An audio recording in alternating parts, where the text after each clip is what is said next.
Just a little pre-flight.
Hello.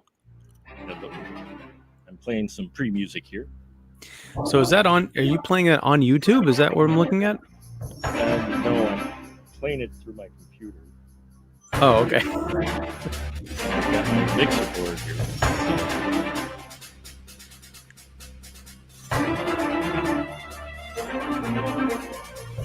How you doing? I'm doing good. Good. I just got my monitor here. Okay, I can't hear you over the music. I forgot that you can hear everything here. Sorry about that. Oh, no worries. First time trying all kinds of multiple thingies going on here. So yeah, that's cool. So we're actually on the YouTubes now. Is that right? We're broadcasting onto YouTubes right now. Yes. Okay. So, Because at first I looked at the little live thing and I got my wires crossed. I thought that was a countdown for us going live, but we're doing it. This is great. It already. We're already into it. I was starting early because basically, actually, I was testing out the audio to see how loud I might have to make this because I'm going to try to do like multiple things here going on. So, okay. Whether or not I actually am successful at those things, well, we'll see what happens. Well, you never know until you try. You never know until you try. Absolutely. But how you doing, sir? I'm doing well. That's good. I got a decent night's sleep for a change. Woohoo. That's Slept in till 4:45, so wow, feeling rather heroic. 4:45. How late for you, you rebel? Yeah, it's. I slept in by 45 minutes. It was good. Yeah, that's good. That's good. Well, at least you got in a little sleep. Yeah. Well, I got in after not sleeping well for a few days. I conked out around probably 9:30, and so I got some solid sleep. It was refreshing. Well, that's good. That's good. I mean, solid sleep is good. I got some too finally for a while. Not for great reasons, but these things happen. Were you drunk or did you get like beaten over the head? What? No, I'm wearing my special cat shirt because we had to put our cat down yesterday. So oh, that's right. I'm sorry. I read that earlier today. Okay. Man, no, it's all right. My condolences. Well, thank you. It's just one of those things where you don't really realize what what's going on or who you have or what you have until it's not there anymore. So you got we had the cat for 17 years. And yeah, what a great way to start off the What the Fuck episode 300 on a downer note, talking about my cat passing away. Woohoo! That's how we do things here in the spoiler room. We do have another viewer, so I'm so glad they've joined to listen in. But it's one of those things where you don't realize, especially having a cat for like 17 years, you don't realize how much routine, how much is actually routine for you and your family. We got dinner last night because go figure, it happened to be on my wife's birthday too. Oh, man. That's how much of an asshole my cat is. That's to the end. He was like, he's like, wah! It's just like, yeah, thanks, cat, thanks. But we had dinner, and usually the cat would be all up in your grill looking for food, and he wasn't there. Last night we thought we had to do away with the baby gate when the kids got older, but we still put it up to keep the cat out of the hallway. It's very effective, and so last night I went to put the baby gate up and realized I didn't have to, and you get that little bittersweetness. You're just like, wow, okay. Yeah. It just reminded me, and this is so sad. It's a testament to 2020. We put down our cat of about 19 years back in February, like a month before this whole lockdown pandemic thing started, which is why when I remembered, like, oh, that happened a few years ago. No, that was like 8 months ago. But no, I know exactly what you're talking about, including the baby gate thing. But our youngest, who's 3, occasionally will ask about Kachu. That was his name, because he just didn't quite get it, and sometimes he forgets. So that's always fun. Yeah, that's always fun. But yeah, it's just one of those things. It was like, it's one of he was always there, and so you don't realize just how much until they're not there anymore, and it's just like, it's just a little crazy is all. But enough of that. Welcome, episode 300. Well, it's small potatoes for you, Mr. 596 or something like that. Now you're like something like that. Yeah. Something like that. Yeah. Something like that. I don't know. Maybe, Well, it's not much of a hornitude. It's a sign of deep-seated psychological problems, because I just crossed the 500 threshold about 9 months ago. So it just shows that I've been doing this way too much. Well, we just have the COVID a go-go to thank for that. That's pretty much, yeah. I thank you for giving me cover, because it's possible I would have achieved that without this, but it's also possible I wouldn't have. So, so yeah, let's talk about you. This is not about me. This is about you, celebrating you, sir. You talk about me. I don't know what I'm doing tonight. So things got what the fuck? No, exactly. What the fuck? Well, that's what kind of sparked this. Is I looked at it. I'm like, holy crap! You're like, what the fuck? 300 episodes? Jesus, a little over 7 years. We did the 7-year anniversary live action thing. So I figured, hey, what the heck? See what happens. And like I said, we have a listener or two here, a viewer or two, whatever you want to put it. So that's always good to have. But yeah, it's and I was thinking, well, what to do for the 300? I didn't want to necessarily tie it to Kevin Bacon, though. If people were listening, and I know I've covered this with you before, but for the 2 people who are watching, I'm putting it out there again. This episode does have a Kevin Bacon connection. All right, it does. I'm a Kevin Bacon connection. I have 5 or 6 degrees, I think it is, to Kevin Bacon. Why has he not been on the show yet, Mark? I'm thinking about it. I'm like, he's got his own podcast though, so it's like, yeah, well, that's perfect, because if he's got a podcast, he probably has a contact me thing on his webpage. You say, hey, I've been dedicating an entire year to you, sir. Step in and tell me about your favorite. Not even, there's an angle. Not even your favorite Kevin Bacon movie, Kevin Bacon, but your favorite movie that you are associated with. Send him the list. And I'll be like, "Oh my god!" Which one of these are you very most proud of, and which one of these are you not proud of? Yeah, get him to come on the show for 5 minutes, and your Yeah. life will be changed forever. My life will be changed.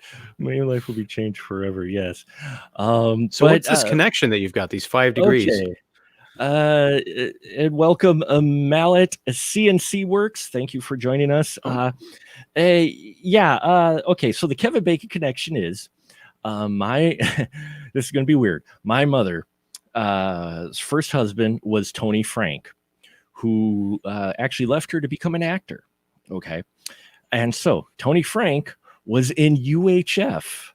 He played the parents of Weird Al Yankovic's girlfriend. He was the dad at the table. Okay, so Tony Frank is there. Okay, so he's in the same movie with Fran Drescher, and Fran Drescher was in The Big Picture with Kevin Bacon. Boom! Yeah. Kevin Bacon connection tonight, folks, on our What the Fuck 300. So all you need to do is to get to Fran Drescher. I need. That's all I need to do is get to Fran Drescher. Yeah. So, but no, the guy was in a few movies. He was in the TV series, the first one, The Blue and the Gray. If you remember the Civil War one, the first one that they did. Oh, I thought that was the show about the spinoff about Marge Simpson's sisters. Sorry. Blue and the Gray. Yeah. No, now I want to see that. Now I want to see that being made. But yeah, among other things, we are here to talk about what the fuck movies, favorites, or just what the fuck whatever, and movie tie-ins and such, which there are some bizarre ones out there. I was doing some research today on some crazy what the fuck tie-ins for movie tie-ins that they had. I mean, we were growing up, especially in the 80s and early 90s, you had a lot of movie tie-ins. I mean, big one was fast food. Remember? Oh yeah. I mean, we've got some of this. My uncle had some of the Star Wars glasses, the original ones, and the Muppet movie ones, because Burger King used to have, they were actual glass too, not like plastic shit. They were actually glass, and that kind of made sense, kind of.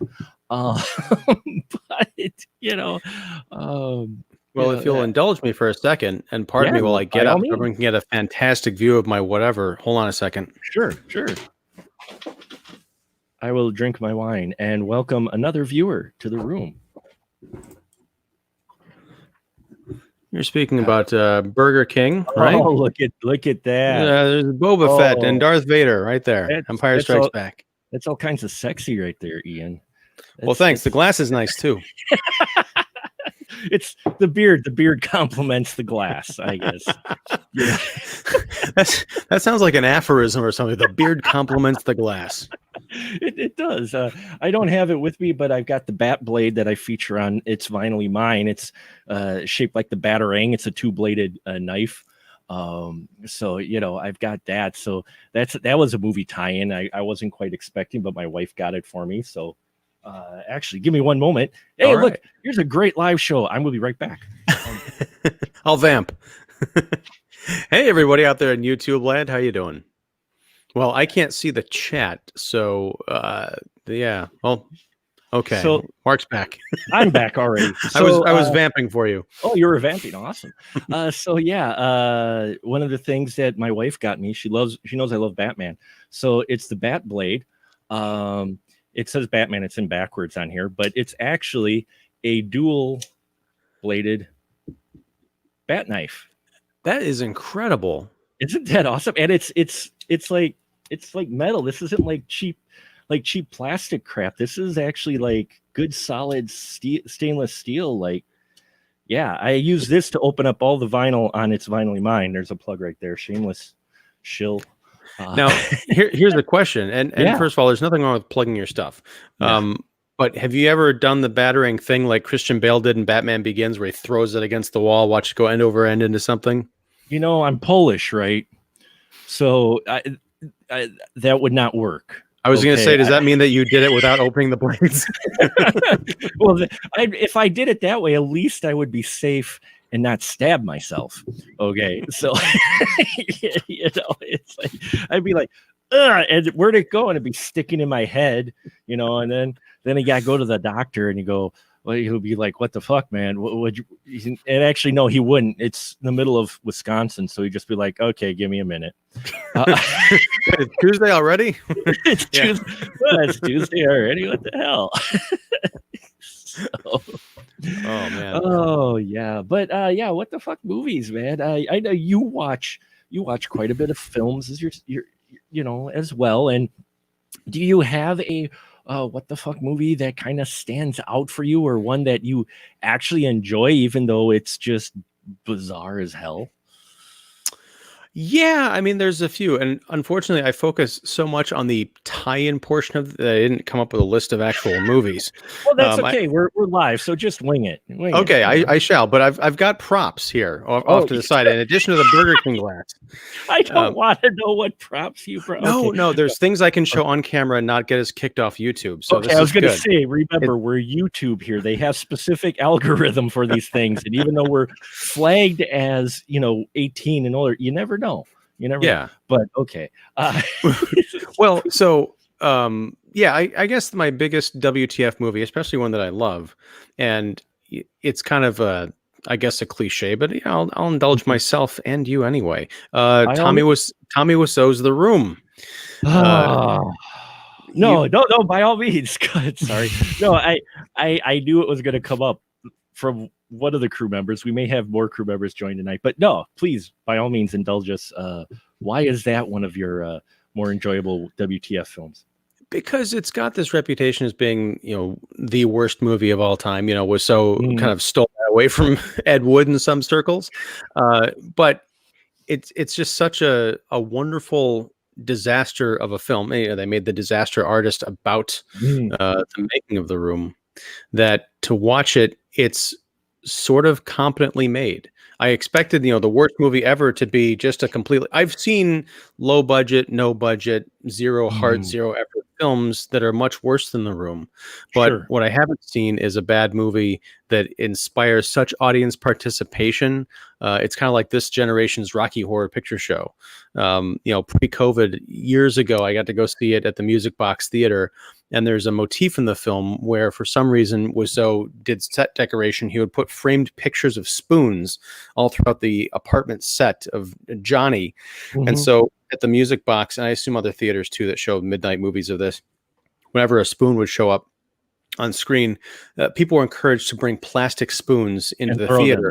They would throw them like, Lord of the Rings, arrows shooting through the sky. You look overhead, it's just... Or like 300. Yes, 300. Exactly. Our spoons will blot out the sun. Well, then we will eat Taco Bell in the shade. Hey, speaking of Taco Bell, I've got a grievance, and I don't care if this gets us kicked off of YouTube. Sorry, Mark. No, that's fine. Around here, and I don't know if this is regional or just something they decided on a corporate decision. I can't get the cheesy potatoes, and I can't get the nacho fries. The only sides I'm left with are like black beans and rice. What happened, Taco Bell? Dude, they whittled down there. They're getting rid of the freaking Mexican pizza. Yeah, I know, right? It's like, what are you thinking? You keep the cheesy roll up, which no one eats, or the little chicken quesadilla, but no, you got to get rid of that. I'm surprised they haven't made the nacho fries a regular menu item anyway, because my boys love them. I enjoy them quite a bit. I think it's trying to be like the Taco Bell version of the McRib. You just got to wait for it. It comes around and like, oh my God, you just spotted it. It's like, speaking of Burger King, do you remember Herb? Do you remember that sort of a weird tie-in from the 80s where there's a guy named Herb and you had to find him and then you could win money? Yeah, I remember Herb. Well, I mean, and who can forget the Noid? That was a WTF. That was like a freaking mascot. You're like, what the? Avoid the Noid. You're like, what is a Noid? And they never even, I think, explained it too much in the commercials. It was just the Noid. He was just... Yeah, he was supposed to represent like all bad pizza chains or something, or anyone that wasn't Domino's Pizza. But yeah, tie-in products. They had a Noid video game on NES. I never played it, but I remember it being a thing. The Noid video game. There was also, let's not forget, 7-Up and the Spot. Oh yeah, You remember the Spot? They vaguely. actually the Spot. You might be too young. No, just I think you're about the same age as me. So, Just about, yeah. Just about. But the Spot was a marketing technique because the 7-Up logo had the Spot in it, and they were kind of like not like the raisins, but they were the mascot. They'd have eyes and shades in that, and they actually had the Spot Nintendo game. 7-Up Spot Nintendo game. It was like checker, not quite checkers. It was like Othello or whatever, where you'd put your color on one end and you put it on the other and it would flip the coins. It was kind of like that. Yeah, it was like this board game. And we already lost a viewer. All right. It happens. It happens. You're like, what? No, but it was a strategy game, and you would have different colors. You could do verses, and it was a board, and then you would put your pieces, these tokens, which were basically the spots, and then you could capture colors, and then your point was to have the most colors on the board. You never played the 7-Up Spot game? I did not play a lot of Nintendo outside of like Mario Brothers and a couple other titles. I zeroed in on specific games. Plus my parents didn't buy me a whole lot of games, so that was the other thing. I can imagine the 7-Up game was probably like $40, just like the Mario games or whatever back in the day. It's like my parents were like, I'm not going to spend $40 on a freaking soda pop game. Soda pop game. But one thing, we were talking about The Room, and this is I'm going to bring out another one of my props. Oh, by all means. Look at that. The Tommy Wiseau bobblehead. Johnny from The Room. Tommy Wiseau bobblehead. Wow. And I don't know. Oh, yeah, here, you can see it. Right down there. It's signed. It's signed to me from when I met him at the Music Box years ago. But you met Bobby, not Tommy. Or did Tommy. You meet Tommy? I met Tommy. Oh, you met Tommy. Okay. Yeah. Ethan, you're tearing me apart. Oh, hi, Mark. It's because of him. My name is infamous now. So many people are like, "Oh, hi, Mark," and I'm like, "Yeah, I've never heard that before. Thank you." Well, and that's the thing. It's like one of those earworms, or I guess movie memes that just sticks with you. I was watching some movie. I think it was actually Fulci's Gates of Hell. Mm-hmm. And there's a cemetery scene in which there's a giant tombstone, like a family tombstone. I think the name is actually Marx, like Marx, but I thought it said Mark. And immediately when I saw that, I heard, "Oh, hi, Mark." I'm like, "Oh, this is horrible. Damn you, Tommy." It is horrible. Though I will say The Disaster Artist has one of the best performances of Mr. Seth Rogen. So that I enjoyed, actually. You know what? It's been a while since I've seen that movie. Who the hell was he in that? He plays the assistant director or whatever, the PA.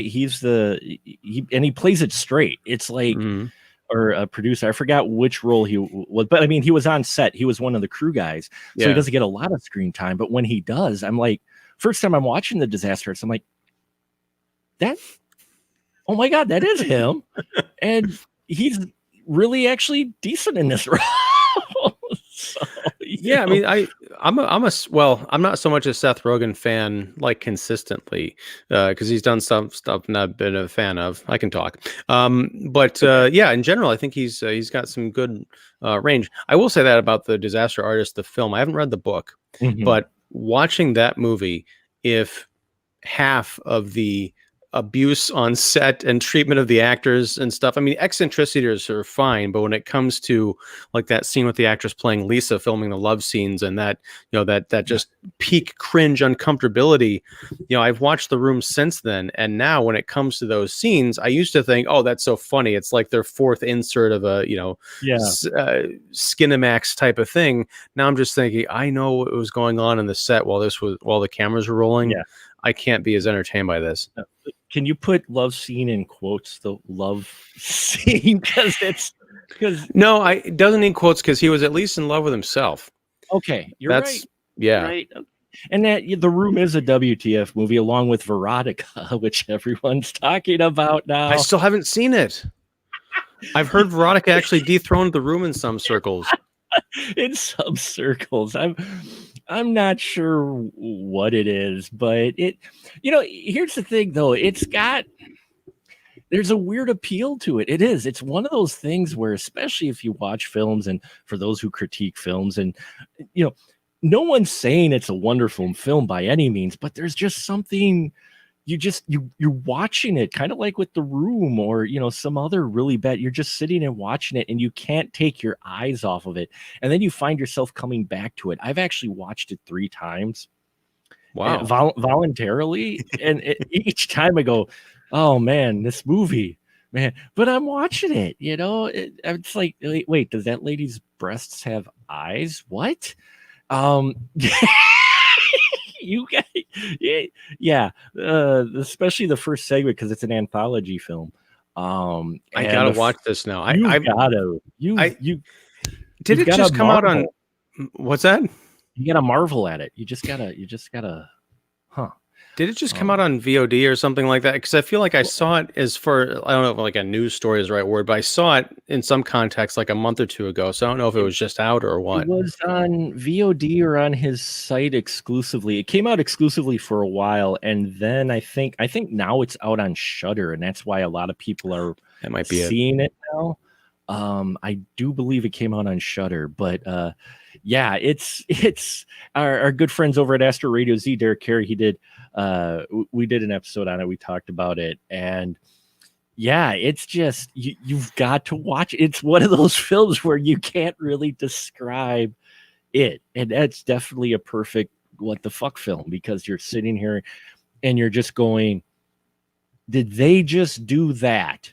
And you're like, are they acting like then you start getting into the old, are they acting like that on purpose, or is that just the way they put someone off the street and said, here say these lines, go? Yeah, I keep bringing up the Music Box because it's like my hometown theater. It's a great place, but they had a premiere. I don't know if it was the premiere, but a couple of years back, I want to say, as part of their like Music Box of Horrors or something like that. And they actually got Glenn Danzig to come in and do a Q&A afterwards. And from what I had heard, like nobody knew what this thing was. So they're like, oh, cool, it's Danzig and it's like a horror anthology. And so people were expecting like a legit movie.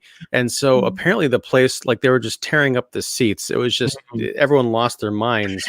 And it just got really weird afterwards because Danzig comes out to talk about his movie, which everybody hates. Yeah, they do. Oh, I think that Q&A hit online for a while. I heard some friends talking about it, that it was something that you have to watch. The Q&A afterwards is just, it's just one of those things. But that's definitely a what the fuck movie. So how about you, man? What's your go-to WTF? There's a number of them. For a long time, it was Naked Lunch, which we did an episode of the Spoiler Room on last year when we did Welcome to Cronenberg. I was just like, in fact, you could probably pick just about any Cronenberg film and it would fit into, any of his actual stuff, not so much the commercial stuff, which was a great exploration last year, because some of his stuff, you're just like, okay, I feel like I've got to watch this like 80 million times to try to get it, and I don't think I've got enough mind-altering substances to really comprehend the level of whatever's going on in here, Well, on that note, his son Brandon Cronenberg is a filmmaker now, and he just had a movie come out, I think last week, called Possessor. I heard about that. Yeah, if you get a chance to watch it, that is, regardless of genre, that is one of my top films of 2020. Because I think it's just about as messed up and gory and broken a movie as the year has been. So it might even be number one at this point. So it's very fitting for 2020. Yeah. 2020, the what the fuck movie. It's coming in about 2 years, right? Of course. That'll be the next scary movie type movie. It'll just be 2020 movie. Oh, I don't know. I mean, I've watched a lot. I usually try to seek out different things, even if I didn't totally enjoy them. Mad props to people trying something different. They're actually one of my recent favorite what the fuck films. I got the Blu-ray right here. Very divisive among the YouTube review-averse. Oh, and we lost our final. Mother. You got the Blu-ray. I got the Blu-ray. I still haven't broken down and bought it, but it's on my list. I got Mother. And one of the things, I mean, I came out of the movie digging it. I had heard people, it had done festivals and that, and people are like, oh man, this movie, and and I sat there and we did an episode on it with Bloodbath and Beyond, actually. And I didn't plan it this way, folks, for episode 300 of recapping previous episodes. But yeah, we actually covered. Well, it's a good thing to do. Because over the course of this show of 7 years, occasionally, this is the first year with Kevin 52 Degrees KB is where I had it planned out. Usually, I kind of play it by ear. I had our monthly special, but then what am I going to watch for this month? I don't know. So occasionally, there'd be a movie like Mother come across to where I'm like, I got to talk about this with someone because, I'm just going to sit here and stew for myself for a while and get all these thoughts. And I'm like, I need to bounce these off of someone. And so we did the Mother episode and I dug it quite a bit. And so many, especially YouTube reviewers, were just dogging this film. Oh my God, it's shit. This is crap. And what's funny is you'd watch it. And it's one of the reasons I love movies. And I've said this before many times on the show.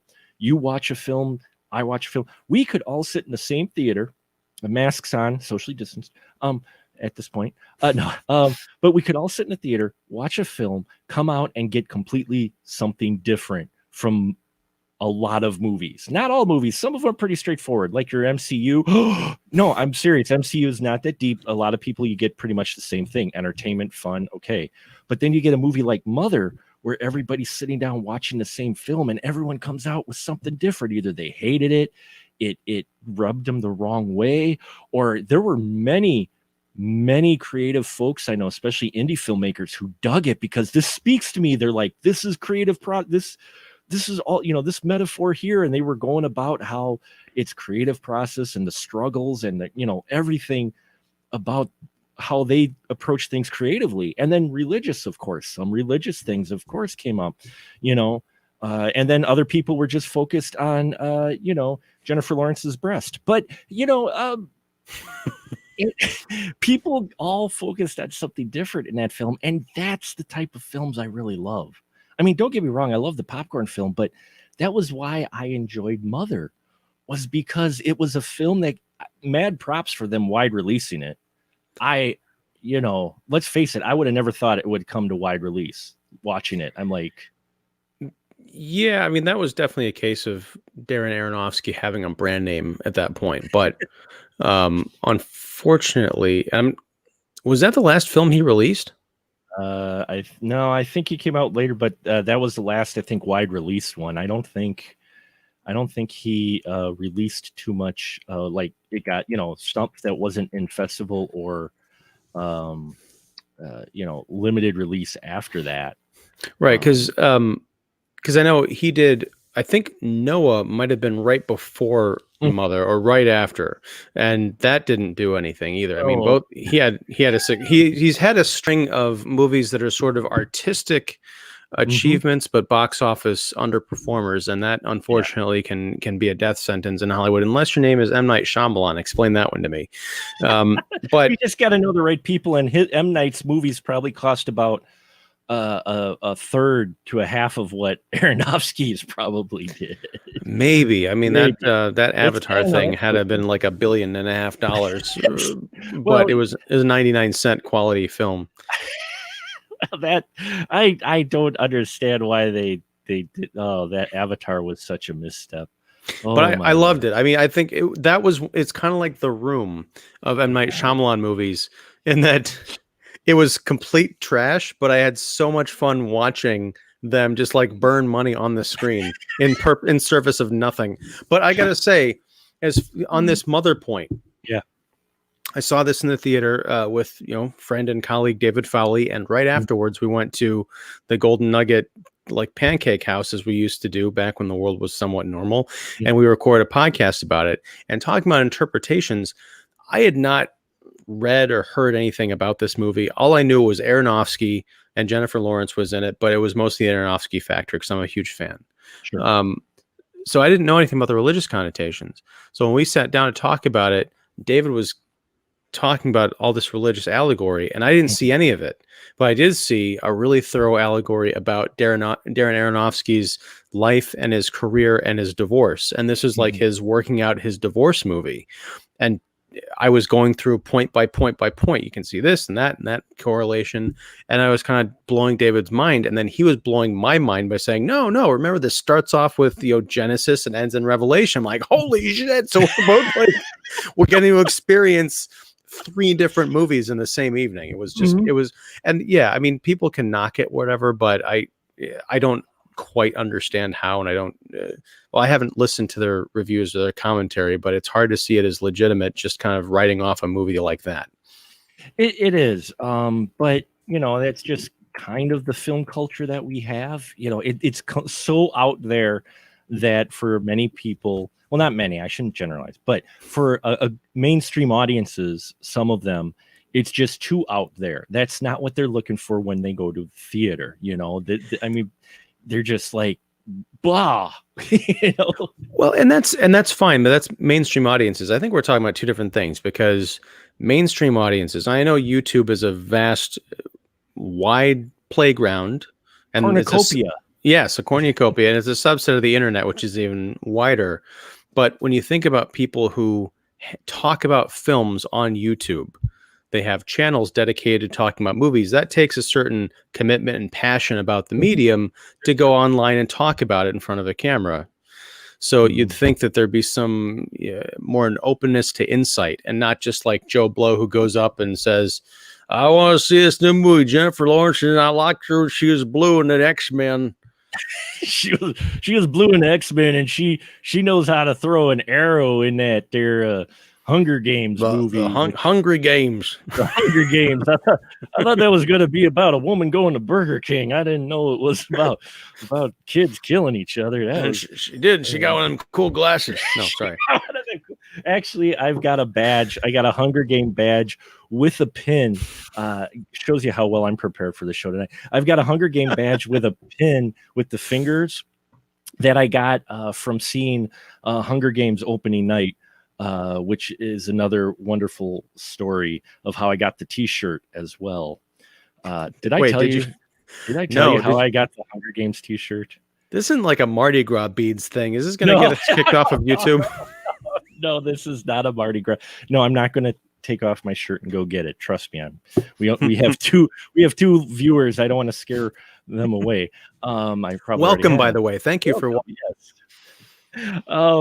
But okay, so the story is Hunger Games opening night, big movie, right? A midnight movie.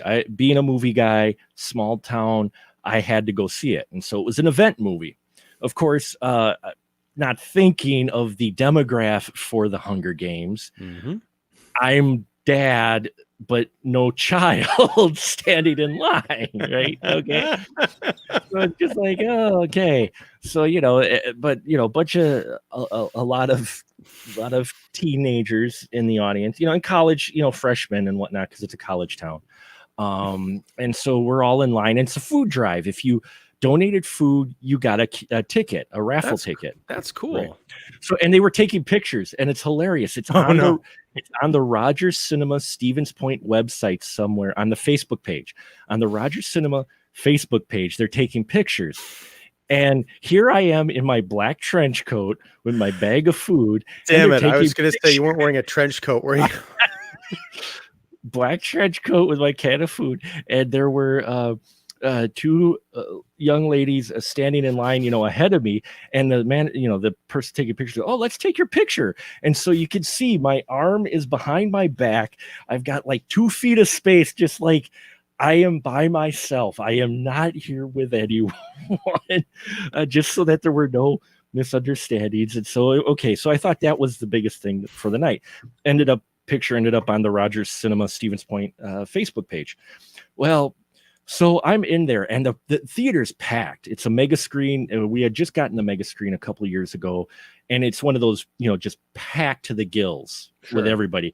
And by the time I got in there, my seat, I was on the side seat in the corner against the wall. That was the only single seat left, just about, right? Mhm. So I had the coupon, and they start, and they're like, "Oh, we're going to start, the giveaway." And that's when it sinks in, going, what if I actually win something? Shit. So guess whose number was picked first for the t-shirt? The very first trench coat. number picked. I'm like, they read the number off, and I'm like, oh. Now this is where my movie passion outweighed my because I could have just rejected the number, and they say, oh, the person wasn't here, and picked another one. But I wanted the movie t-shirt because it's a free movie t-shirt, damn it. So I get up sheepishly, and I go, yeah, thank you. Yeah, I go back to my corner and eat my popcorn. It's a good movie, but yeah, but I got a badge with a pin along, opening night as well. So that was kind of cool, and that wasn't really a strange tie-in. That one was pretty cool, but. That is cool. The third option could have been is you get the t-shirt and then just or say draw again. I'd like this to go to the teenage girl to whom it appropriately belongs. No, it's my t-shirt. I want it, damn it. It wasn't like a size S belly tee or something like that. Right? No. I was worried. No, it was like a extra large. It was actually a large or extra large. So they planned. So they knew you were coming. They knew I was coming. Yeah. No, I think they planned ahead to pick the larger shirts, so whoever it would go to, it would kind of fit at least, rather than going small. Which so it was like for the demographic, it was like a nightgown at that point. Probably for some, I don't know. I was just trying to keep watching. I'm just here for the movie, man. I'm just here to watch the movie. Just on that note, I did not think of the Hunger Games much, as the movies went on. Yeah. I'll probably watch them again in a few years and try and reevaluate. But that first movie, again, no expectations. I knew it was like a YA adaptation. I really like Jennifer Lawrence from Winter's Bone, but man, it was so disturbing. Like the scene, the cornucopia, circling back, where the kids are just killing each other, and it's just, even though it's a PG-13 film, you almost get more chills by what they cut away from. Than actually seeing kids get mutilated. It was some hard stuff. It was like the closest we'll get to battle royale in a mass market situation. A U.S. battle royale, if you will. It is. It was fairly dark. I was surprised for but I had read the book. It was one of the only times I actually read the book ahead of the movie, because the wife said, you really should read the book ahead. I'm like, okay, fine. She's like, it's a young adult novel, Mark. It's going to be, I'm like, fine. So it took me a while, but I read it. Because I also read The Girl on Fire, the second one. I didn't read the third one, though, the Mockingjay, but I read the second one, which was also, I found, really good book. And the movie held pretty true to it. I was surprised how the first two movies actually held to the books. So, and then I didn't read the third one, but they broke it up into that 2-movie thing, That's how they get you.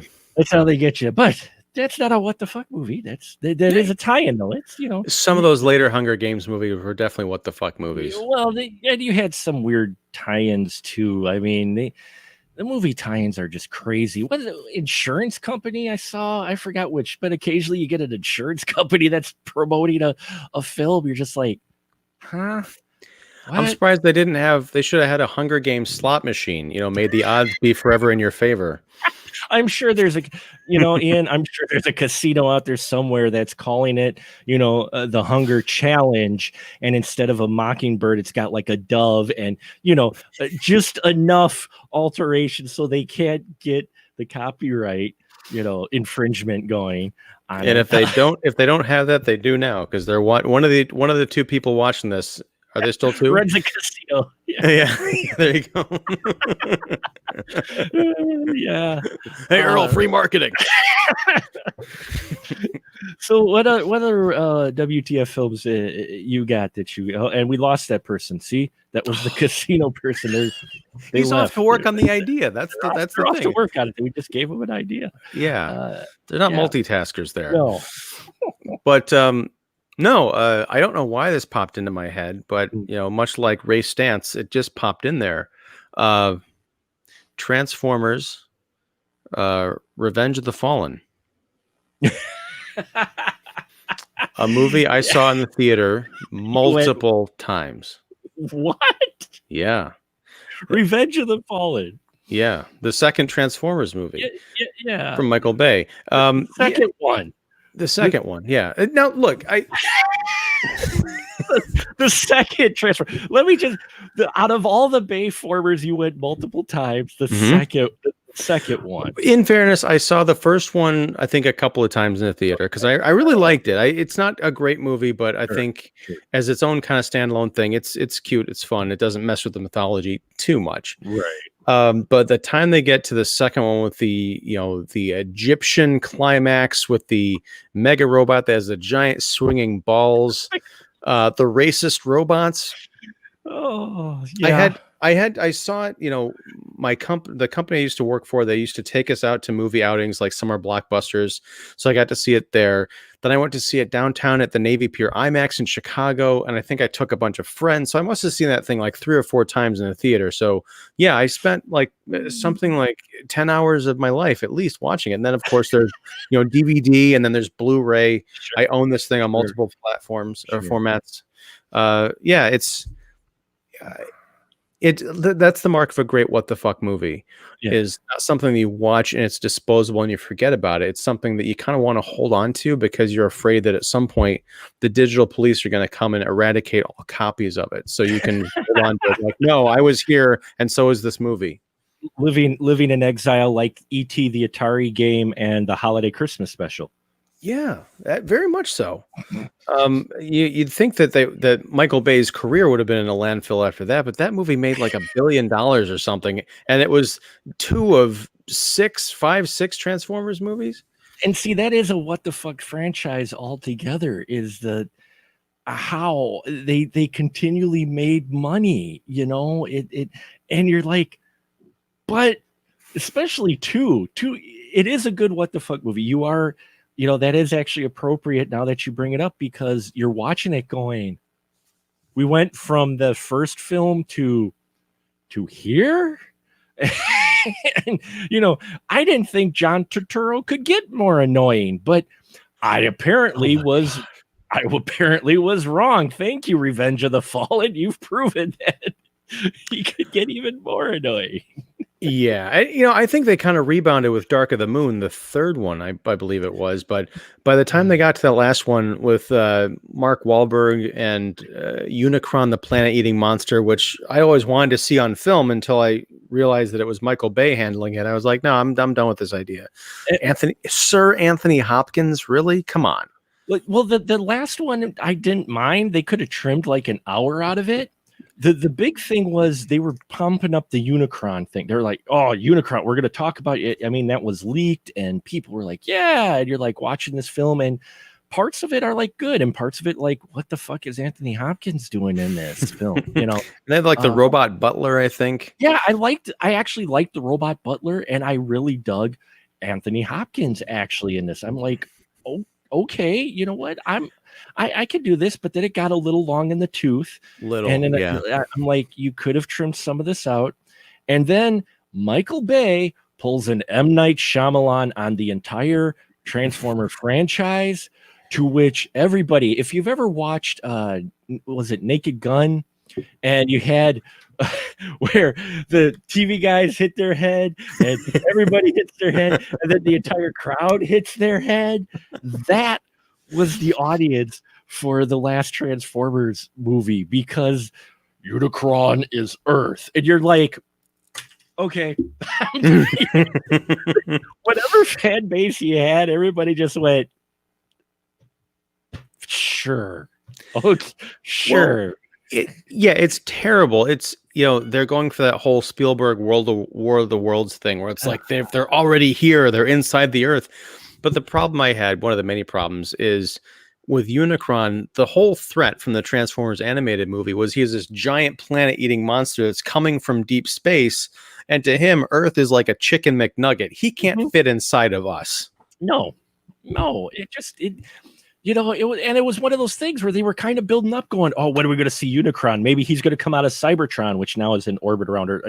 Maybe maybe they're going to twist that. Okay, whatever. Yeah, let's go with it. And then the little things started coming out of the Earth and all. I'm like, why are those coming out of Earth? And then they drop it that it's Unicron. And then you're just like, really? Out of all the things you could have done with this, that's what you do. That's why I loved Bumblebee. First 10, 15 minutes of Bumblebee is what people wanted. It's like, you look at that, I'm like, the minute I sat down and watched Bumblebee, I was like, I'm good. I could watch that another 50 times, 10 times. Just that, because that's what everybody was kind of expecting. But you're sitting there going, what the fuck, Michael Bay? I mean, that's not Shockwave. That's not, you don't need so many pieces. Why are there so many pieces? What the fuck? It is kind of like, what Canon did with Masters of the Universe. Yeah. I understand part of that's budgetary constraints. It's like, oh, this is faraway planet called Eternia. Well, let's just set it here on Earth. It's definitely another what the fuck movie, which we also covered on the show. We just happened to cover on one of our past episodes. That was one as a kid, man. I don't think you've ever seen a disappointed guy as much as little Mark going to the theater. Masters of the Universe live action. This is awesome. And, I've got the power, and Dolph was kind of looking the part, but I was young. I'm like, okay, we're good. And then and I'm like, what's this? Kind of like that kid at Christmas morning when you open up the package and you're expecting the cool video game and you get socks. That was kind of like me with the live action Masters of the Universe when I was younger. I'm like, okay. Oh yeah, I was the same way because I was a huge He-Man fan. Yeah, and when I thought they were making a movie, I'm with you. I was like, oh, Dolph Lundgren, perfect. Ivan Drago as He-Man, why not? But then you watch it, and you've got Skeletor. Frank Langella still looks great in that makeup, and even that weird. He's the best part of that film. Sorry, go on. No, uncontestably. But then you've got all these other weird creatures like that strange cyber pirate guy, and the little guy kind of looks like Grizzlor as a munchkin. I don't know what's going on, but they changed everything up. And even in the comics, because they had a line of Masters of the Universe comics back then, they did, I think, the movie tie-in. And it's just like the regular comics look kind of like the TV show, but then they had this movie tie and everything looked like all gross and weird. I'm like, I don't want to read this. I don't want to see it. It's nothing to do with He-Man. Well, not only that. What's funny with it too, though, is when I saw they cast Evil Lynn, I was like, perfect. She looked the part. I'm like, Foster. Yeah. They just needed to put her in the bone costume instead of the costume that she had. They needed to put her in the Evil Lynn costume, and she was perfectly cast. And Skeletor was great, and even He-Man Dolph was kind of looking the part.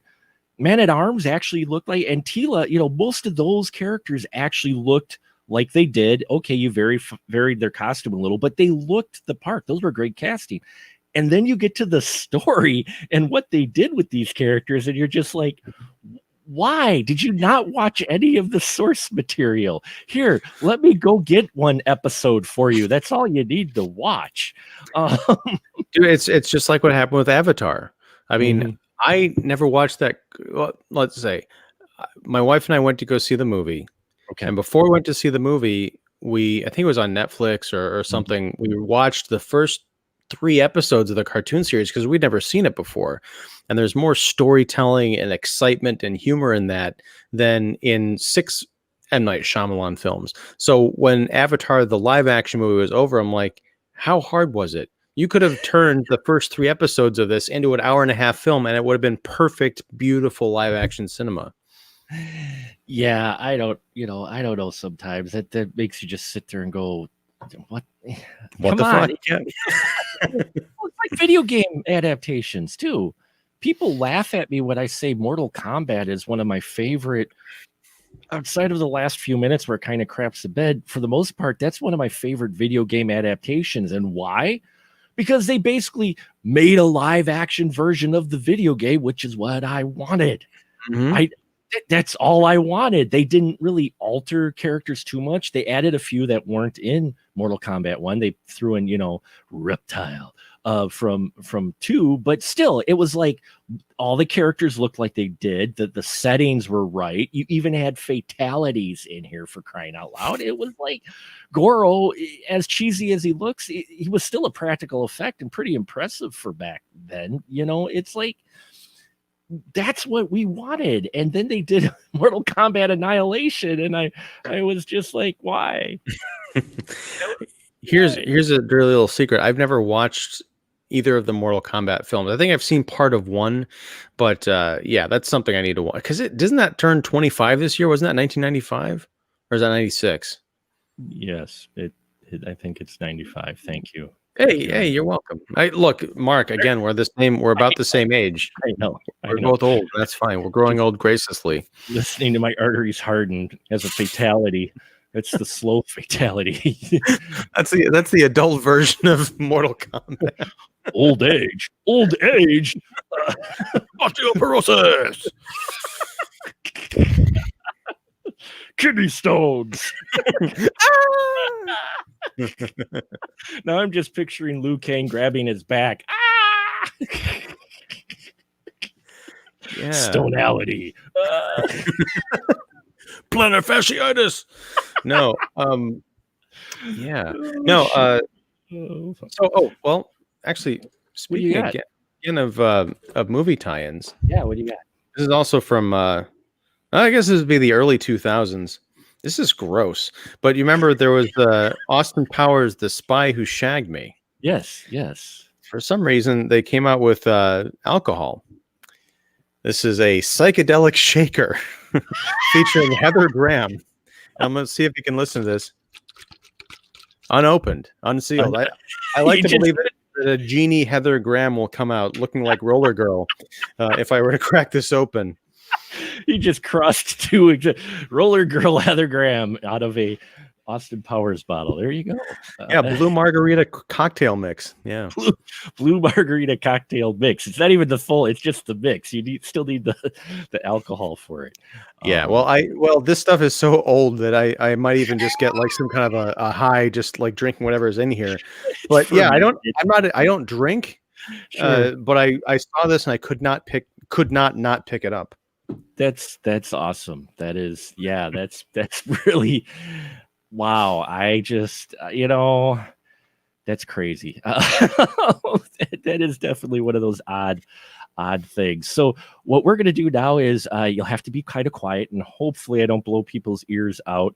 We're going to take a short break here. I'm going to play a promo here for a web series that's on. She does a horror special every year, and so now I'm going to try my best. This is like one of the first times I've done anything like this, so I apologize. And you're going to probably hear an echo if you talk, Ian, so you gotta shh. But here's a little promo for our friend Molvia.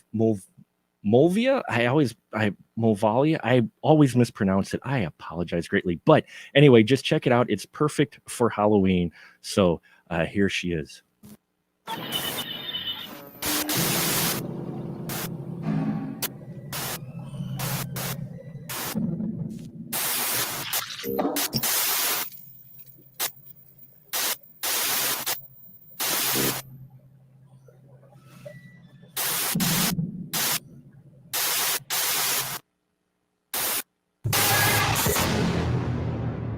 Malvolia.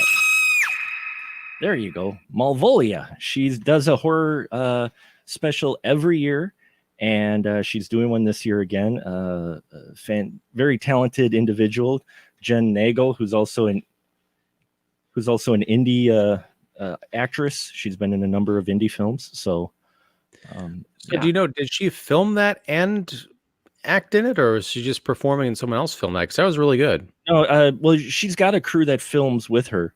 But I think she may have filmed that one herself. She did, I think, edit it as well. But Cool. very talented actress, indie actress, does some indie films as well. We've reviewed a couple on the Final Cut. And I've actually reviewed a couple of her horror shorts as well. So Malvolia, I always mispronounce the name. I'm horrible with names. People follow this show after 300 episodes, and like I think I got a count of 1,300 some Final Cuts, and I still mispronounce names. So it's probably a speech impediment. It's a work in progress. It's a work in progress. Yeah. Let's see. Oh, I've got something here. It's kind of not quite a what the fuck, but it makes you just wonder what they were thinking. Texas Chainsaw Massacre playing cards. I have some of those. You do? Not that pack. I've got the pack I have just has on the front, it's the classic poster. Sure. I think I've got some Elm Street, and I don't know if it's Hellraiser, but yeah, I actually found those in a bin in my basement like a couple of weeks ago, just digging around for random stuff. I'm like, oh, I've got these unopened cards. Yeah. Funny story with that. Everything I have is got a story. I apologize, folks. You just have to. That's the way things are. That's what we're here for. It's a 300th episode. 300th episode. That's right. That was funny because I went into GameStop, and for those of you, any of you who have a GameStop near you, over the years they've become less game and more stop.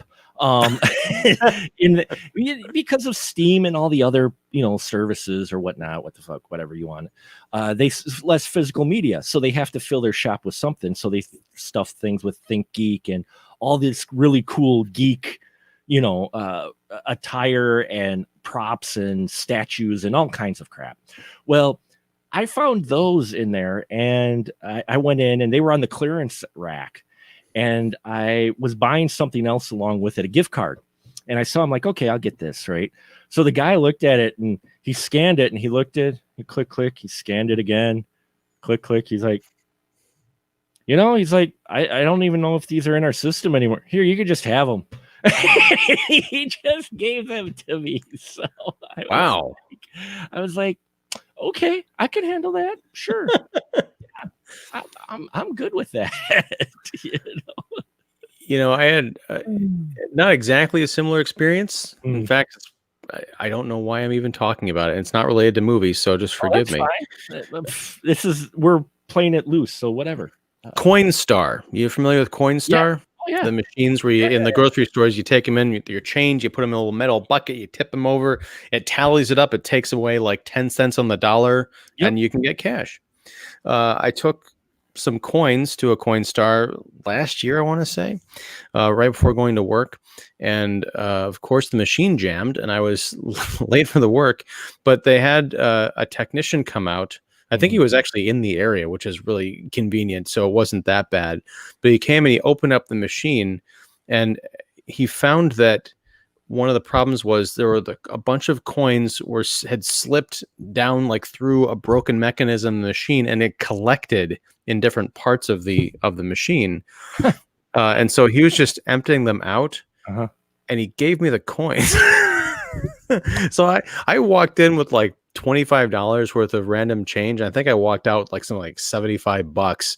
It was the greatest, the greatest morning of my life. Better than the birth of both of my sons. No, I'm just kidding. But yeah, it was an odd moment. But yeah, it is great. Those little retail moments where something is not in the system or something goes wrong, and the clerk's just like, you can have it. Or someone lets you into Crow City of Angels because they didn't feel right charging you any admission price for the film, and God bless them. I don't know where that guy is today, but thank you very much, because there's a what the fuck sequel that I was just like, what is going on here? How do you follow that with this? I was going to ask, was the guy who let you into the theater, was that actually Vincent Perez? Because that's where he was working after people saw previews of that film. No. It was just a guy. I went with my best friend, and we went, and the guy working behind the counter was in his psych class or philosophy class. That's what it was. And I just remember that moment because we walked up 2 for Crow City of Angels to please, and he goes, "You don't want to see that."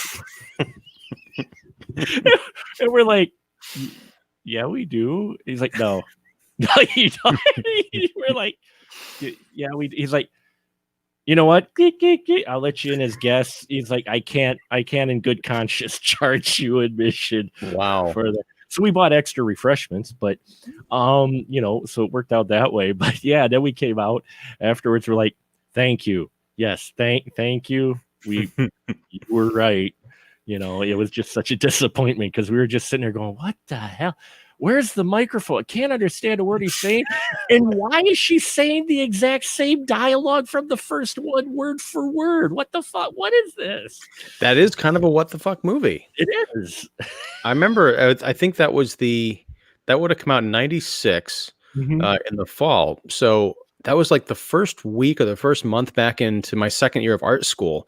And I went with all of my friends. It was downtown Chicago. So it was kind of a commuter school situation. Nobody had really seen each other over the summer. Like, yeah, let's go see the new Crow, because we were all huge fans of the Crow. Sure. And we went to see it, and we all came out just like, what? We're a little bit dead. We felt like we needed to come back and enact some vengeance. We're a little dead inside now. It took me a few years before I could listen to Iggy Pop again, because I was like, no. And and it's just one of those things where, especially you have such a strong film. One, you're like, no one asked for the sequel, but okay, we understand because it was made bank, But at the same time, you're like, this is what you give us, come on, it's like making RoboCop PG-13. Come on, what? Listen. Uh-oh. I'm going to stand up for Joel Kinnaman as RoboCop and Michael Keaton as not Clarence Boddicker till the cows come home. Okay. I appreciated that movie. Now I haven't watched it since it came out, so I could probably go pull the Blu-ray off of my shelf and watch it again. Yeah, I've got problems. But yeah. But there, you know what? That's another thing that is always just a what the fuck movie tie-in. When you take rated R films, like say RoboCop, and you make a toy line out of them. I was thinking about this today. I was actually at Target, and I wanted to see if I could find this toy that I saw at a Walmart months ago. I think I took a picture of it. It might be up on my Instagram, but it was, Aliens, another R-rated classic sci-fi horror franchise. They've had Aliens action figures for decades. But what I hadn't seen until a few months ago was in like the little kids section, they came out with Aliens Colonial Marines, and they're kind of like these puffy, stocky, action figures. They're cutesy, and they've got like little chest, like eggs and chest bursters, or like the face huggers coming out of them, and they're all like these bright primary colors. I'm like, this is for children. I think it said like ages 3+. I'm like, yeah, I mean, it's like, oh, you got muted there for a minute. I think you muted yourself. Oh, hold on. There you go. Oh, now you're muted again. The joys of technology. Hold on. Hey, oh, there we go. Work? You're there. Hey, you got so excited you muted yourself. No, I think I knocked my cord. Oh, you're just self-censoring yourself. I get it. I was talking about those alien toys. I got really worked up. Action figures. They're cuddly Colonial Marines, I guess. I mean, now granted, in the 80s, I watched Aliens, at a time when I shouldn't have, but I watched it. I loved it, but that was a standard 80s thing, is, watching films you're not supposed to. Yeah, so, very much so. Oh, and we were joined. Hopefully he comes back. I didn't knock his microphone wire, I swear. No, you did not knock his microphone. We did have him. There was a biff for a minute. There was is he here with us? the BFD himself. Glenn, are you with us? I'm with you. Hey, how you doing, sir? I'm all right. Good evening. I realized I didn't have my headphones plugged in, so. Oh, well, that's okay. That's all right. So glad you could join us, sir. How you feeling? Better? Somewhat. Somewhat. So not quite dancing the COVID a go-go anymore. No, I am officially negative, but Well, that's good. the recovery is proving to be a long road.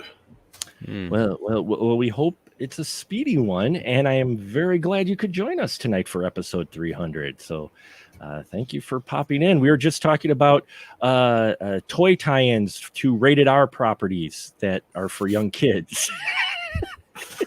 Episode 300 of what? I just saw a link and clicked it because I'm old and that's what I do. He got one of those, you'll never believe what happens next. Click here, and suddenly you're live on the spoiler room.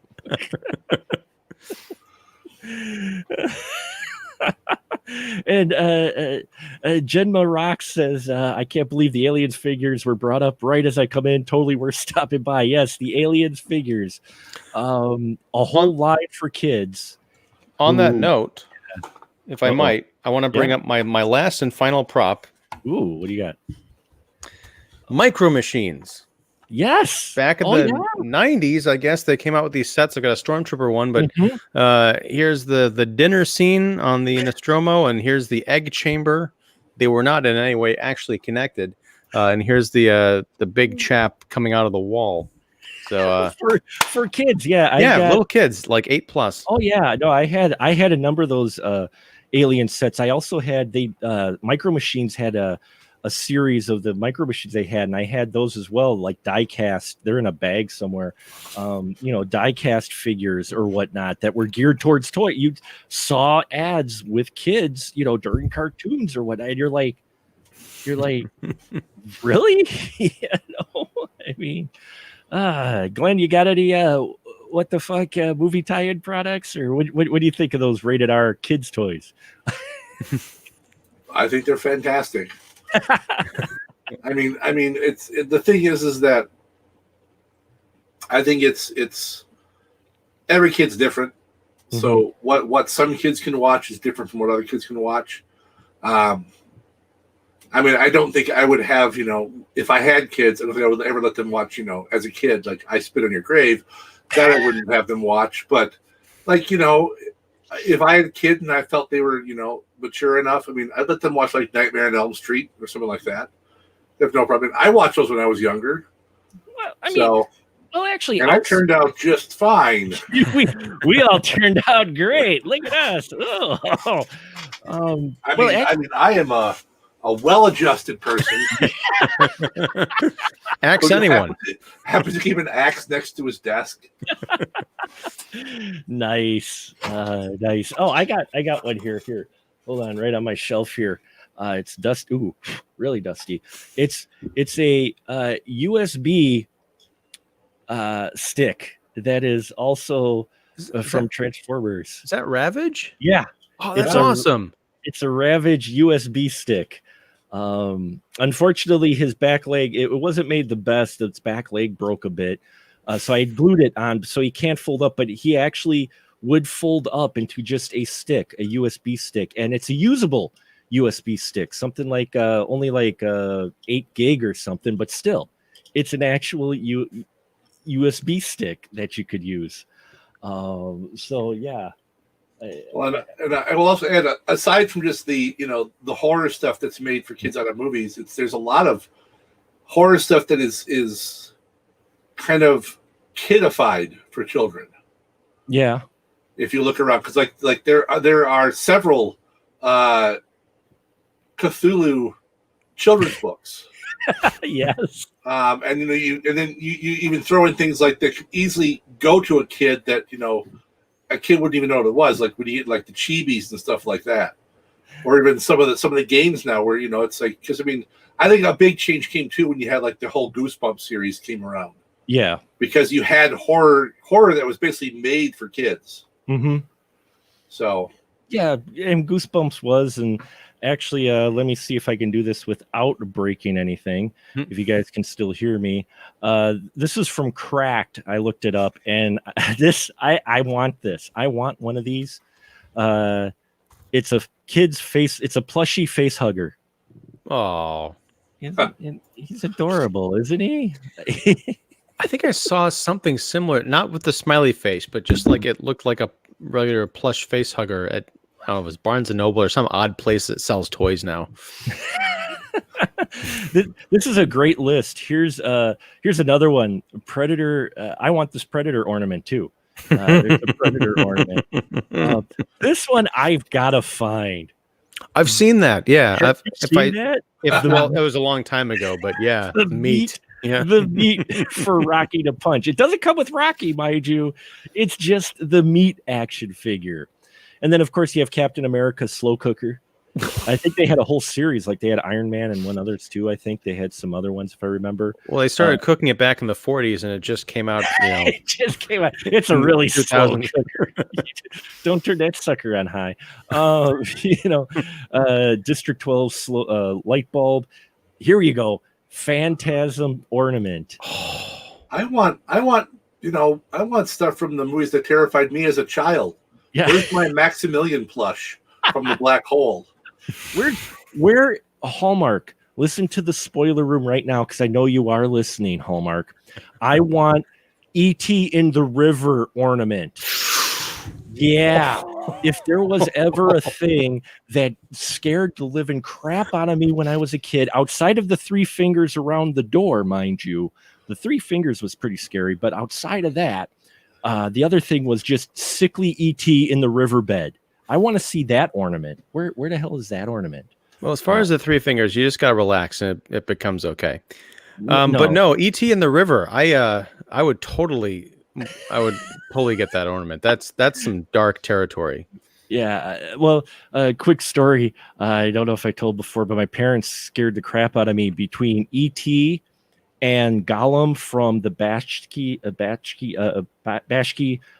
Lord of the Rings cartoon. The Gollum there scared the crap out of me when I was a kid. His whole "my precious" and the whole thing. We saw it at the Oriental Theater. They took me. I was very impressionable. I actually have the vinyl for the soundtrack, but Gollum scared the piss out of me. His "my precious," just a scary. If you've ever seen it, it's actually a very scary animated character. It very is. Anyway, so one night I'm in my bed with all my stuffed animals, going to bed, and they know the three fingers from E.T. scared me. And my door was open, and it was a door that opened towards my bed, so I couldn't see out. Right. So of course, one night my parents took three fingers and wrapped it around the edge of the door, and then went, "My precious." I remember this distinctly because it explains a lot, doesn't it, folks? I remember this distinctly because I grabbed, from the zoo, one of those squeeze where you squeeze and the shark mouth goes dot dot, the biter, the little toys, the little mouth toys. I had one of those by my bed, and so I pulled it out and I waved it at the door. I was like, "Who's there?" And there you go. There's a window into my childhood and explains a hell of a lot. To answer your question, Genma Rocks, unfortunately, I don't see a drill on the Phantasm Sentinel sphere ornament, but there are two blades. But there is no drill. So what else do they got? Do they have a Micro Machines paddle boat adventure for Willy Wonka? That'd be a good one too. Oh my god, complete with psychedelic scene in the background, right? Yeah. Kind of a rolling thing. Yeah, I remember when George Lucas had his own action figure. I remember that was big. I think that was like a mail-in thing. I forgot. But that was kind of weird. There you go. Muppets Beaker Hot Wheel. The Muppets. That doesn't look very appropriate at all. But here you go. Condoms. The Watchmen condoms. This is not the first list I've seen these. Well, I like that it says 369. But no, does it glow in the dark blue like Dr. Manhattan? I, Or is that the extra large version? I don't know. The cosmic version, maybe. I have no idea, but it's blue. It is a blue condom. I don't think you're going to be as built as him, but In keeping with Zack Snyder, does it help you speed up and slow down at particularly dramatic moments during intercourse? Yeah, I heard there was a J.J. Abrams one, but that just did lens flare, and so people would go blind when they were trying to put it on. Their lens flare come out and hit them in the iris, and so they discontinued that one. Now I'm just thinking of that Katy Perry video for Firework. I don't know if you ever saw that, but there was a scene where a mom was giving birth, and all of a sudden, like, fireworks start coming out of down there. It was traumatizing. Oh, and then we have an Avengers waffle maker. I'd probably buy that. That's pretty cool, actually. There you go, a 3PO tape dispenser. It looks like he's getting blown by the tape. Well, speaking of horror movie figures, do you think they will ever come out with a Sith Jar Jar Binks figure? Oh! Where's my trigger gif? Where's my trigger gif? Sith Jar Jar Binks, get the hell out of here with that. They probably would. I'm sure you could get a custom one if you really wanted to. I'm not going there, freaking Sith Jar Jar Binks. Okay. My friends bought me a talking Jar Jar. Talking and dancing JarJar. Oh my dancing Lord. Too. Dancing. Yeah, he danced and sang. If that isn't bad enough, it's you know how I got rid of that thing? When I moved out of my 8th floor apartment, because of course it's a child's toy, so it was highly flammable. I lit him on fire, pressed start, and threw him out the window. That's the one. That's the exact one. Yeah, that's the only way to get rid of that thing. He's a Jar Jar Binks. That's tiny. Set fire to it and threw it like a grenade. Nice. Oh, I can't. You say it was $13.99 on eBay? Is that right? eBay, yeah. Wow. It's $13.99. Someone else's used $34.99. Just say out of the box. Don't say used. That completely. Oh my god. Oh my god. Old Yeller dog food. Well, it was worth a shot. Old Yeller dog food. That's all kinds of wrong for many reasons. Oh, here you go. Super Mario Brothers coloring book where they got a picture of Yoshi licking Princess Peach's face for kids. Yeah.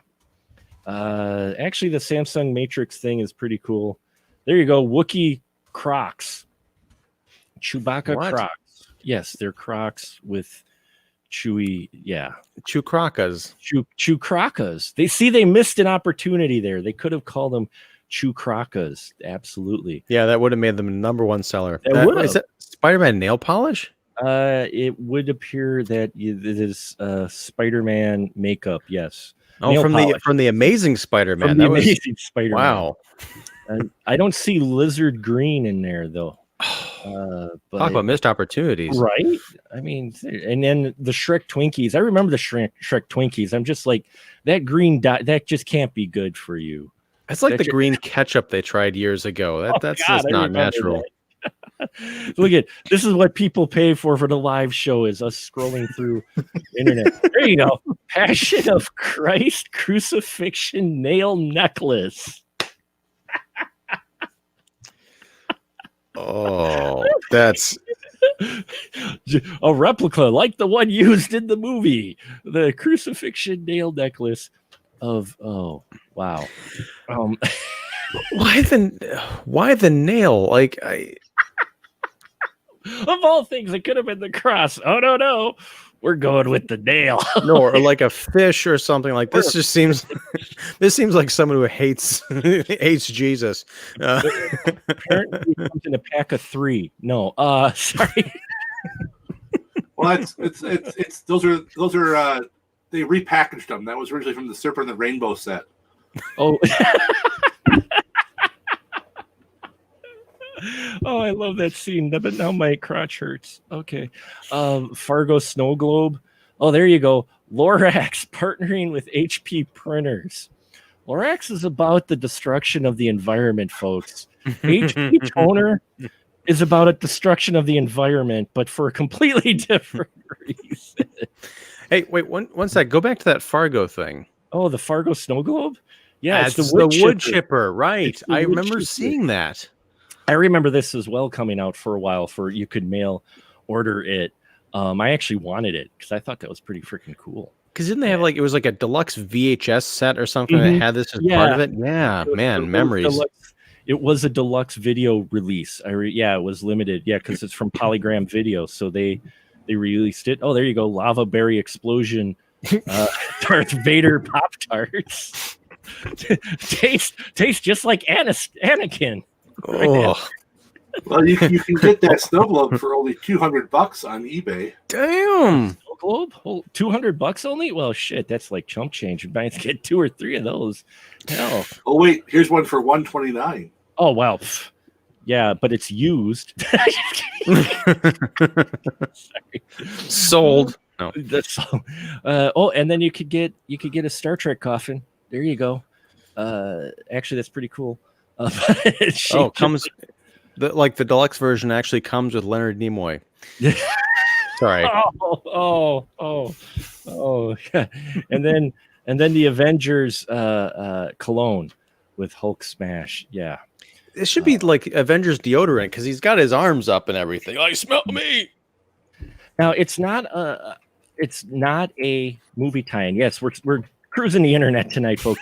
It's not a movie tie-in; it's a TV show. But I saw this at one of those antique thrift stores, and it is about the creepiest thing I have ever seen. Archie Bunker's grandson was an action figure.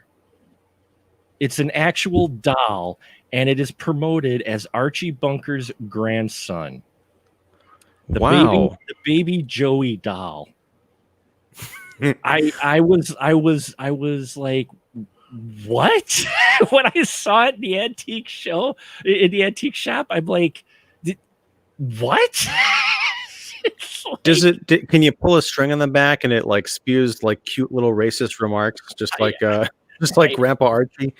I don't know, but that just he's naked in that one. He's naked in a lot of them. That's how he was in the package. Apparently, the clothing, the wrap was separate. The blanket and the it was so it's not like a bubble, like a clear window package. No, with this okay. No, good. Yeah, actually it is. But you opened up the flap and you could see the baby inside.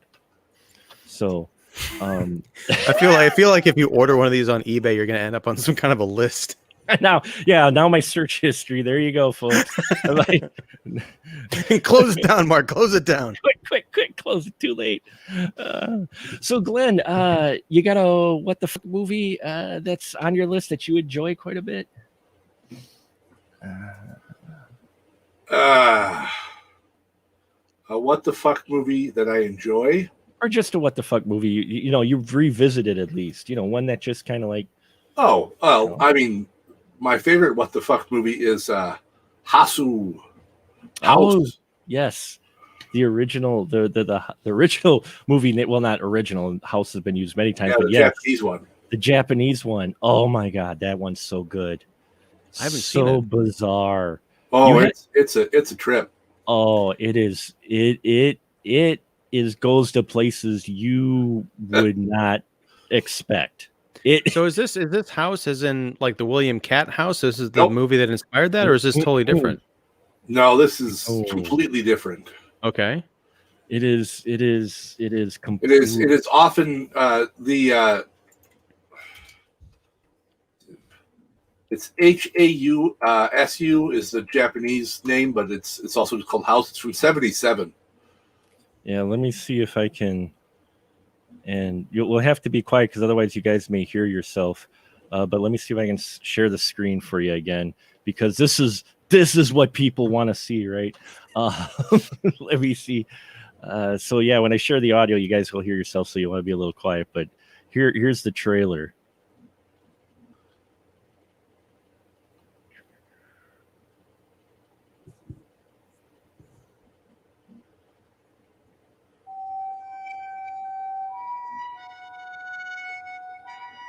House.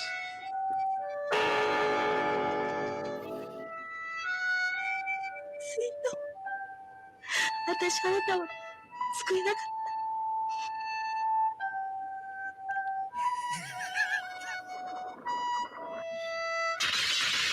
I see in your eyes where tomorrow is hiding in my heart.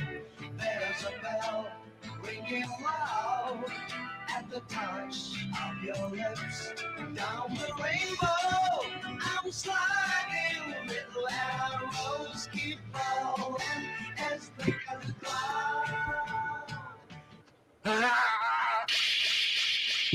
眩しくて怖いのよ。日の光が。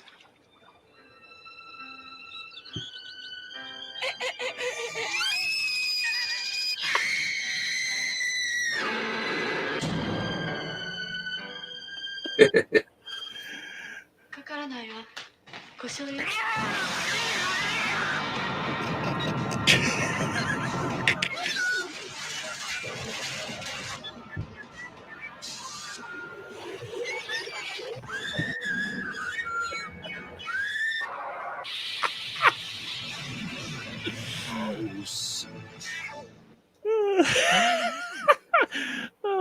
We might have, Available from the Criterion Collection. yes. House is a bizarre film. My favorite scene in that whole thing is the piano getting eaten. The person getting eaten by the piano, and then the fingers playing the keys later. It's just, it is so priceless. And we are joined by another crew member here. It is none other than Doctavius. Hello, Doc. Guten Tag. Hey, How your goes? timing was perfect. We were introducing Mr. Ian Simmons here to the wonderful What the Fuck movie of House. I know of House, but I've not yet seen House. And I was just as the trailer was finishing, my brain went, I think that's out from Criterion, and then the BFD confirmed that for me. And I went, well, that's my own fault for not having purchased it in one of the many sales. So Let me do the animation. What? clearly next time. Well, yeah, I was gonna say I'm buying that sight unseen next time one of the Criterion sales comes around. It's totally worth it. It is the for me, it's probably one of the ultimate what the fuck films. But it's so enjoyable. It is so crazy in every again, not predictable at all. And if you think you've got it figured out, you ain't got it figured out. You know. I'm just watching the trailer. I don't know how a feature-length version of that would make any kind of sense, so I'm totally on board. Well, that's an excellent pick, though, Glenn. I like that one quite a bit. I got turned on to it recently by, again, Astro Radio Z, Mr. Derek Carey. He did it. He introduced me that. He's like, oh, we're gonna watch this for a show. I'm like, okay, and I watched it. I'm like, wow, why have I not seen this until now? You know, so yeah. So Doc, what do you got for a what the fuck film? Okay, well, I have an item. And if you give an item, yes. if you give me a few moments, I feel that there's a little bit of build that's required for this. But wait, where are you keeping this item? Does it take a while to pull out? I do not have this item. Oh, I will preface all this with, I wish I had one of these. Okay. And when I get to that point, you'll understand why I feel that I don't have it just yet. But as I've commented here, there, and yon, and at least Mark is well aware, I collect and have collected for some time books, more specifically like tie-ins and inspirations for movies, you know, those type of novelization types, as they often get called. I saw the post. I think you and Ian were talking about the Robert Bloch version of Psycho and how that went into what Hitchcock did. I haven't gotten a chance to watch that yet, but I was like, oh, that looks interesting for that very purpose, because these are things I like, and I don't have one in arm's reach, so that's fine. I didn't plan well enough. So very loosely, there's like books that inspire movies and TV shows that are the novelizations of the actual TV shows or movies.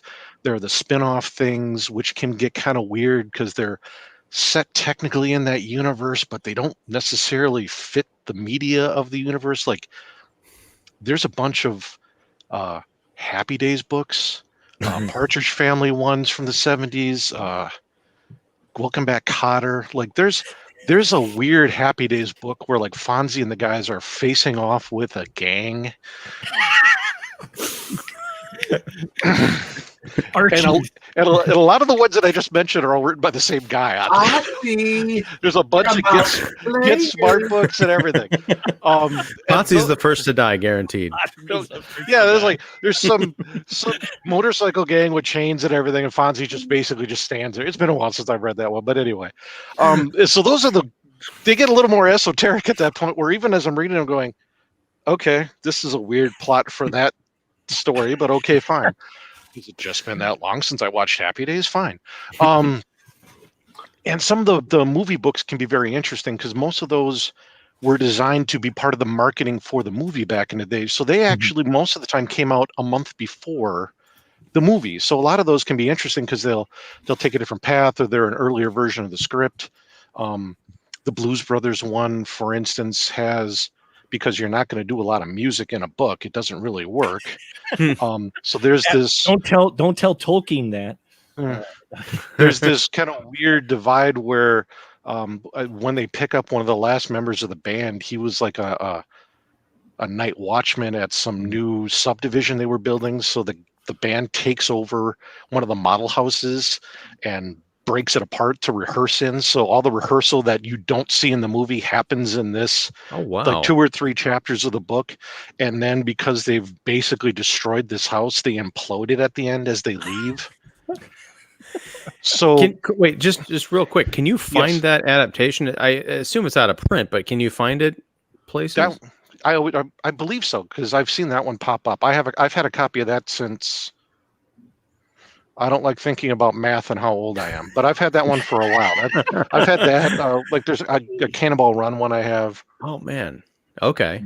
So stuff like that. Blues Brothers is one of the more interesting ones from that perspective, because it is kind of a parallel account in a lot of ways to fill in a bit that you don't have. I would love to read that. I'm pretty sure that one's relatively easy to locate. I haven't obviously looked for it because I have that one, but every once in a while I'll look on eBay for like lots. Especially now in the time where it's like every once in a while I get that Fiend to add to the collection, and I got like a stack of 25 from somebody, and I'm like, oh, okay, have that, don't have that, cool. Because at that point you can get them for like a couple of bucks a piece usually, and that I think was reasonably easy to find from what little I can remember. So I would think you'd have a pretty good shot at that one. There was a comic book adaptation of Bill and Ted's Bogus Journey that used an earlier version of the script where they had to defeat death more times in order to get clear, which actually led into a whole different series after that, ran for like a year after the movie, that tried to fill in some of that gap of them getting to the point where they would write the song that may actually fit into the continuity of 3. I haven't seen it yet. So there's a lot of those little spin-offs and weird things that can go in odd directions. And then once you get into some of the stuff that we're more interested in, perhaps there's some things that make sense that they would novelize. I found recently a digital copy of the Halloween novelization from the John Carpenter 78, which I'm excited to read, but I haven't yet. As I think Mark knows, I have Blood Feast and 2000 Maniacs, which I'm if memory serves, I'm pretty sure are written by Herschel Gordon Lewis, because why would he pay somebody else to write them for him? It's Herschel. He wrote them himself. What are you talking about? That's just foolishness. Why would he do that? He needs every nickel. But again, even with those that make sense, there's as limited as some of those stories may be, there's still a story there that you can then turn into words that will make sense to someone reading it. And now we're finally to the thing I'm going to mention, because I didn't remember / know this existed. Oh. So there's this movie that I know Mark and I have at least watched a few times together. And I'm hoping that the other individuals in the chat have more taste than this, but I can never know. You know how some movies will say that they're based on a book, or they'll have some notation like that, and you go, yeah, sure, whatever, because it's a low budget film, and it's not true, or they wrote the book so they can do it. There is a novelization for Orgy of the Dead. And look at me staring right at Mark so I could see him pop for that. And before I get into the content of it, what little I know of it, I will briefly explain why I do not have a copy of this. From what I can tell, it's been reprinted a couple times more recently, but both of those are out of print. And I went on eBay earlier today to kind of reconfirm this to myself. If you go on eBay right now and find copies of I think it's 1967, 66, my apologies. What is it, like a pamphlet? What? It's a full book, but the copies that are currently on eBay go for between $400 and $500 a piece. Hey, it's on Goodreads. It is. It's on Goodreads. That's where I have the reviews that I can actually tell what happens in this gimmick. Because I did the same thing you do. Go, a pamphlet? How do you go into that much detail about how lazily that current dancer is dancing, quote unquote? Hey, there's a lot of story behind the cat dance. Yes. There's a lot of story. The more you tell yourself that, the better you'll feel. I understand. Yes. According to this reviewer on Goodreads, he notes that the book incorporated several of Ed Wood Jr.'s already existing short stories, including Final Curtain, The Day the Mummy Danced, and The Night the Banshee Cried. Yet 75% of this movie's running time contains topless dancing, none of which is in the book.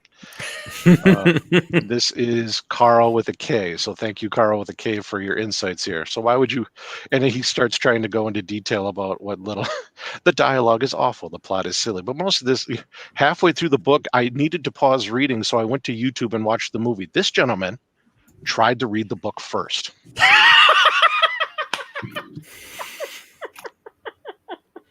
Orgy of the Dead. This gentleman, apparently unfamiliar with the movie, started reading the book first, and I applaud him.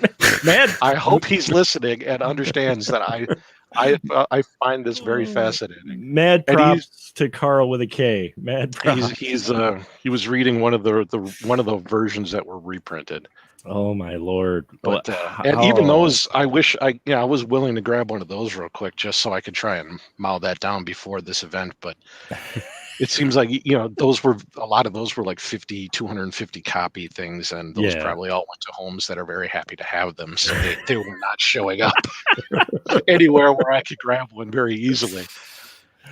Wow! But just the idea that Ed doesn't shock me. Ed did it. No. Let's make that perfectly clear. The fact that he managed to cram enough words in, because what is it, like 120 pages probably? Most of those are. Yeah. I don't know if big letters. Big a lot of big letters. Big letters. Glenn, I know you've seen Orgy of the Dead, right? Yes. Ian, have you been No, I'm not as much up on my Ed Wood as I should be, but I'm passingly familiar. It's got Criswell in it. A drunk, yes, it does. A drunk. We can only hope. I think that's within reach. Here we go. Is it the VHS? Oh no, yeah. Oh, it's the DVD. No, this is the shiny Blu-ray. That's a Blu-ray. Vinegar Syndrome put out. You could get that nudity in high def. To be perfectly honest, I was really hoping once I realized there was a book that I looked at the extras on the back. I'm like, please let the book be an extra. Please let the book be. Because every once in a while they'll sneak a PDF out of something like that. I'm like, oh man. Oh, I want the complete Orgy of the Dead situation right here in this disc, but no, they failed me there. In the words of Criswell from Orgy of the Dead, this pleases me. This pleases me greatly. On the topic though, I know I have a copy of this CD, but do you also have the soundtrack of Orgy of the Dead, Mark? I believe you do. I could be wrong. I do not have Orgy of the Dead soundtrack. I want it. I do have the soundtrack to Plan 9 from Outer Space, which by soundtrack, it's the audio track of the entire movie of Just Plan 9 chopped, from outer space. chopped into chapters. Yes. They've got it into chapters, but if you I put it in first time I bought it going, okay, good. Contains some audio from the movie, some audio in quotes from the All the movie. I'm audio. like, okay, I put it in, I'm listening to it. Like, this is all the audio. They just, Yep. they didn't even bother taking any musical track. No, they just took the audio master and put it to CD. Yep. And I own it. I played it on 90 FM once. We did something similar because that's how I knew it existed back in the forever time when Yes. Luke and I were briefly on the radio in Milwaukee. That it showed up at the college radio station, and I went, "We have to play parts of this because until I find it, that's the only way I'll have a copy of some of this." Because I had recordings of some of those shows. So it's like, oh, Yeah. all right, Yeah. fine, and I'm like just giggling. Well, I mean, the movie's only like an hour long or something. So, I mean, the audio fits on a CD. You play almost the whole drama. It's You could 68 play- minutes yeah. or something like So that, probably. It's the It whole felt track. longer that one time we watched it with Derek, but that's just because of all the yelling, I think. I think so. I think there was a lot of you. Oh, you mean Orgy of the Dead or Yes. yes, Orgy of the Dead. Yes. Yeah. Glenn's just like, oh, I saw Orgy of the Dead. Yep, that's me. No, no, seriously, Ian, you should see it once. Being an Ed Wood guy. Yeah, I mean, I watched Ed Wood and Plan 9 like a month ago, but I gotta squeeze in that homework. They do rip off Goldfinger at one point. That's right. They do rip off Goldfinger at one point. There's a lady in a cat outfit for not long. A very, very not PC Native American dancer. And that's just to name the few of the dozen dancers that you will get in Orgy of the Dead. Let's not forget the Wolfman, the Mummy, Vampirilla, and Criswell. This movie has it all. Criswell is Criswell. presumably drunken Criswell. Shit, the way they cut the bestest part. He is. It's drunken Criswell, and you don't even know if he actually is there on set with the strippers, or if the dancers, or if they filmed them separately and they got like Criswell for a day. Quick, let's shoot it before he passes out. Because In all honesty, very few of the individuals involved in this movie look incredibly active and energetic. So it's not all Criswell's fault. This could be, for all we know, they shot this at 3 a.m. because that's the only time that they could get studio time. Have you tried dancing on AstroTurf late in the parking lot? Come on now. No, it's inside. Okay, it's inside. It's inside somewhere. It's still AstroTurf. All the dancers had to finish their evening shift, and then they came over to the studio, presumably. So Crystal's like, whatever. Give me another pill. Sorry. So, no, why didn't they, we talked a little bit ago about the Watchmen brand condoms that tied into the Zack Snyder movie. Why didn't they have one for Orgy of the Dead? Well, that was before people thought of more creative marketing. Creative marketing. Oh, well, Ed could have found a way. Ed would have done that. Let's not. Yeah. Dead people can't get STDs. Dead people can't get STDs. I mean, if they could, really, it's like, oh no, I'm a zombie and I have syphilis. It has a tendency to drip anyway, so whatever. What's it going to do? Eat my brain? Yes. I got herpes. They're over there. I got her peas. I got his peas. I got all kinds of peas. I don't know. That was better. That was probably not better. Our lovely person in the chat, one of 3 people, welcome, thank you, and Jedva, he said Troll 2 and Manos, The Hands of Fate as what the fuck movies. And okay, so how many of us have seen the puppet version of Manos? Manos Hands of Felt? No, I've heard of it, but I haven't seen it. It actually is really fun, and then takes a weird spin at the end. And beyond that, I don't want to give it away, but I also don't remember exactly what happened. So okay. So can you watch it? I thought is it a stage play, or do they film it for a movie, or what? It's a stage play, but I think they've put a copy online now. They recorded it. It was a Kickstarter forever ago, because that's how I got the DVD I have. It was All right. because they had Manos Returns as well come out, and a person involved in that also was involved with Manos, and our good friend Tanya Atomic, who's been on the spoiler room.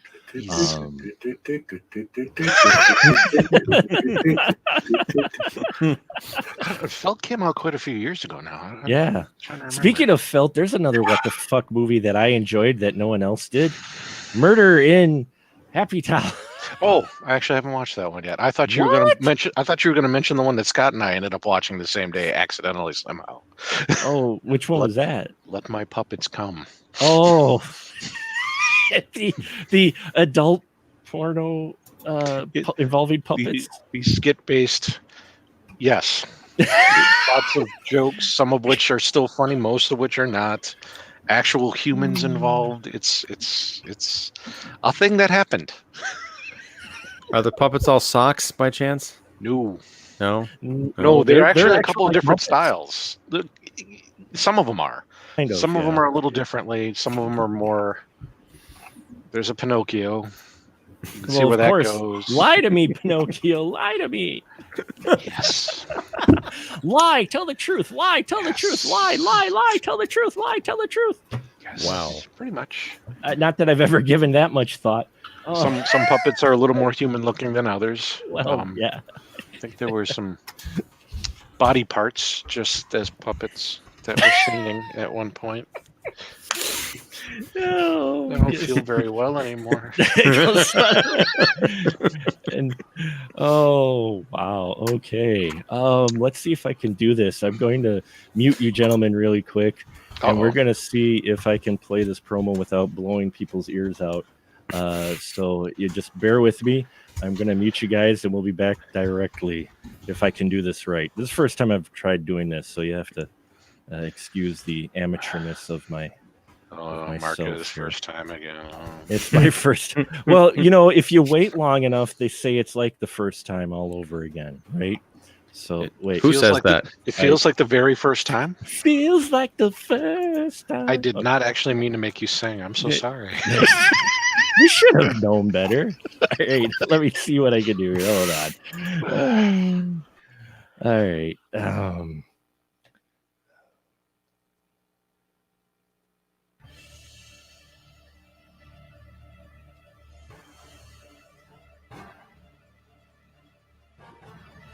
Not that one. I want this one. Break from Normal Yeah. Film Podcast. It's the trash, isn't It's it? a sweet, sweet trash. Astro Radio Z is a cult, horror, and exploitation film podcast where we, the Denzians of the cinematic wasteland, with predilections for fringe delights, trudge through the bottom rack of your virtual video store and claw our way through the stuff you're skittish about clicking on. Do you want to see some blood? No obscure 90s Skinamax, witchcraft, TNA, chainsaw, kung fu, nunsploitation, tiny monster movie will be spared. Maybe you're into spooky books, audio dramas, or heavy fucking metal. Excellent! ARZ is a variety show for your most base desires. No. Where's my Johnson? What did you do to me, Elizabeth? If your tastes gravitate toward the bottom barrel, take our hand and walk with us into the pits of media masochism. Yeah, there's hundreds of creatures around this goddamn hellhole. All because of you. From the bowels of hell to your podcast app of choice. Welcome to Astro Radio Z. I guess there's just two kinds of people, Miss Sandstone. My kind of people and assholes. It's rather obvious which category you fit into. That was a great promo. Yeah, he did a great job on that. That's from our good friends over in Astro Radio Z, Mr. Derek Carey. I love that promo. That's a fun promo. We got. I thought I unmuted Biff. Oh, maybe he muted himself.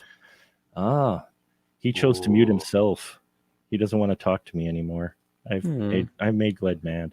That's Well, until he blinked, I thought he was actually a still image. I He was did doing too. Such a good job of sitting very still.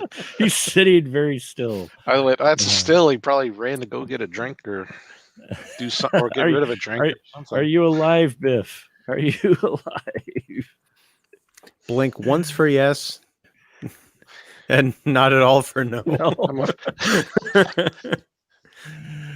Yeah, he chose to mute himself apparently. So, Well, he's clearly deep in thought. So he is deep in thought. Bothered. Well, that's okay. Anywho, yes. This is a great episode 300 here. Hopefully, we might even have one or two folks join us yet tonight. If not, that's okay. They may record things later for the podcast version of this, but yeah, it's funny with movie tie-ins and that, especially now with merchandise and everything going on. You see even weirder stuff. I mean, I don't know if anybody's run across the Star Wars sex toys, but in the adult fare, it makes you wonder how they got licensing for some of that, or if they got licensing. Yeah, we got licensing, sure. Sure we did. Yeah, right. So lightsabers for everyone. So what else you got for What the Fuck films? One that recently came out was Annihilation. I enjoyed that. Did any of you see Annihilation with Miss at all? Wait, you're talking about the good one, not the Doom one, right? No, God, Doom Annihilation. That just oh, good. Hey, well, we lost. There he's back. I'm back. That one was painful. No, I'm talking about the Annihilation with Padme in it. Yeah. Natalie Portman in it. Mm-hmm. Another one of those that a lot of people were like, "Oh, this movie's crap." And I just watch it going, "I am digging the hell out of this." Especially, I'll slowly raise my hand. You didn't care for it, did you? No, yeah. No. I was a big fan of Ex Machina, but not so much this second one. Mm-hmm. Although visually I think it was great, and I think there were some cool ideas in it. I just I wasn't all in on the execution. But I'm glad that you loved it. I know the movie did have some defenders, a couple of whom I argued with on my podcast. So, yeah, I enjoyed it quite a bit. Again, it was another one. It's another one of those films where I'm watching it and going, I can't believe this also got released on wide release. And that's for me some of those favorite What the Fuck films. We've actually gotten more of those than I expected. In the last 10 years are films where I'm sitting there going, wow, this is stuff that I would have expected either direct to VOD or limited release or something. But no, I'm sitting here in my little theater in the central Wisconsin and I'm watching this creepy ass freaking bear, which even if you hate it, okay, Ian, even if you hate it, you have to admit the bear is one of the creepiest creatures in out there. Sure, if I remembered it, I'd probably agree with you, but I just And that was Ian, everybody. You've heard the last of him. So glad he's been on this show. It's been a lot of fun. I actually have to jump off in a few minutes, but maybe Annihilation is the way to go out. No, but no. No, not at all. Our viewer recommended The Color Out of Space, which I enjoyed. Nick Cage at his crazy, along with some H.P. Lovecraft mixed in. So that was a fun one. Have any of you seen Color Out of Space yet? No. I'm gonna ride the Annihilation wave since did you hate that one here. Too? I did. We're ending this on a great note with Ian. That's the thing is like it's fine. Again, some cool visuals. I liked some of the performances. I just think Nicolas Cage is at this really interesting point in his career where he just gets hired for these kind of like smaller films because he's Nicolas Cage, and that's a certain draw. But I miss him. I miss him as an actor. It's kind of like with Anthony Hopkins. We were talking about earlier about him being in that last Transformers movie, and then I go back and I watch David Lynch's The Elephant Man from 1980. I'm like, oh, this is why he became famous, because he could actually act and do things with a performance that had nuance. There's nuance in Nicolas Cage performances. He's just a little less cokey. Less cokey. Sorry. Is that the same group that Liam Neeson's been in for the last couple of decades or so too? The less cokey. Who just shows up to do his job because he'll get hired for anything. And I know there's reasons. I'm not trying to diminish that part. Just that clump of guys are like, okay, fine, let's do another movie. Bruce Willis, Sam Jackson's like that too. He'll be in a big budget film, and the next thing you know, he's on some direct to video thing. The I am an actor, it is my job to act kind of vibe that I've loved since Peter Cushing, Christopher Lee, and guys like that, and all that too, where they just went, I don't care. Well, except for our man Steven Seagal, who has looked bored since like 1985, maybe. Even when he was the main lead in the popular films. Yes. Yeah, he always looked bored. He's like, "Where's my paycheck?" I think he was just trying to channel Tom Laughlin a little too hard. I think that was all. I want to redeem myself here before I go. And I'm blanking. I was about to type this into the search, but I don't want to type on talking. So maybe you guys can remember. What was the Nicolas Cage movie that came out like 2 years ago that was batshit crazy? He's like fighting motorcycle devils, and he ends up like Mandy. Yes, I've got the soundtrack on vinyl with the great Andrea Riseborough. Yeah, that was a hell of a movie, and I think a really solid Nicolas Cage performance, because he was actually playing a regular guy who goes insane and sees some otherworldly nutso shit. But I think the problem I had with Color Out of Space is that it's sort of the same, and this is me sacrilege, the same problem I had with Jack Nicholson in The Shining, is you start off with Jack Nicholson, and by the end you just have Jack Nicholson with an axe. It's a great performance, but there's no transformation, right? Yeah. It's hard to see the gap. Yeah. That is fair. That is very fair. Well, is that like, what was that, Hell Ride that you made me watch that one time? Where he's essentially Drive Angry. Drive Angry. That's Drive what it Angry was. is beautiful. I'm not. I when I said you made me watch it, I didn't mean it in those terms. Like you it was more of a, here, you have to see this. And I went, because I think that was like before he was Ghost Rider. No, and I'm like, I'm like, that's Ghost Rider in a car. And it was about the same. This new one sounded like Ghost Rider 3 in a way, but Ghost Driver. Ghost Driver, yes. No, I love Drive Angry. Drive Angry, because Drive Angry was yet another film where I'm sitting watching the screen going, this is a thing of beauty. This is gonna bomb. I don't care. This is a thing of beauty. He takes the skull of his enemy and actually drinks from it. How cool is that? He's got. I love Drive Angry. I got a story with Drive Angry too, because I got a story with everything. So, what's your story? Well, Blu-ray. The Blu-ray. I go to Shopko, which is now defunct. But I go to Shopko because I love Drive Angry, and I go to their high-priced media section. Never buy anything because I always look at it going, "That's cool. I'm not paying that much for it." But they had Drive Angry on Blu-ray, and it's a newer film at the time. And it was $7.90. I'm like, I didn't even hesitate. I picked that shit up and I took that thing over to the register, and they scanned it, and it was like, the guy behind the counter was like, that'll be $29.95. And I was like, no, it won't.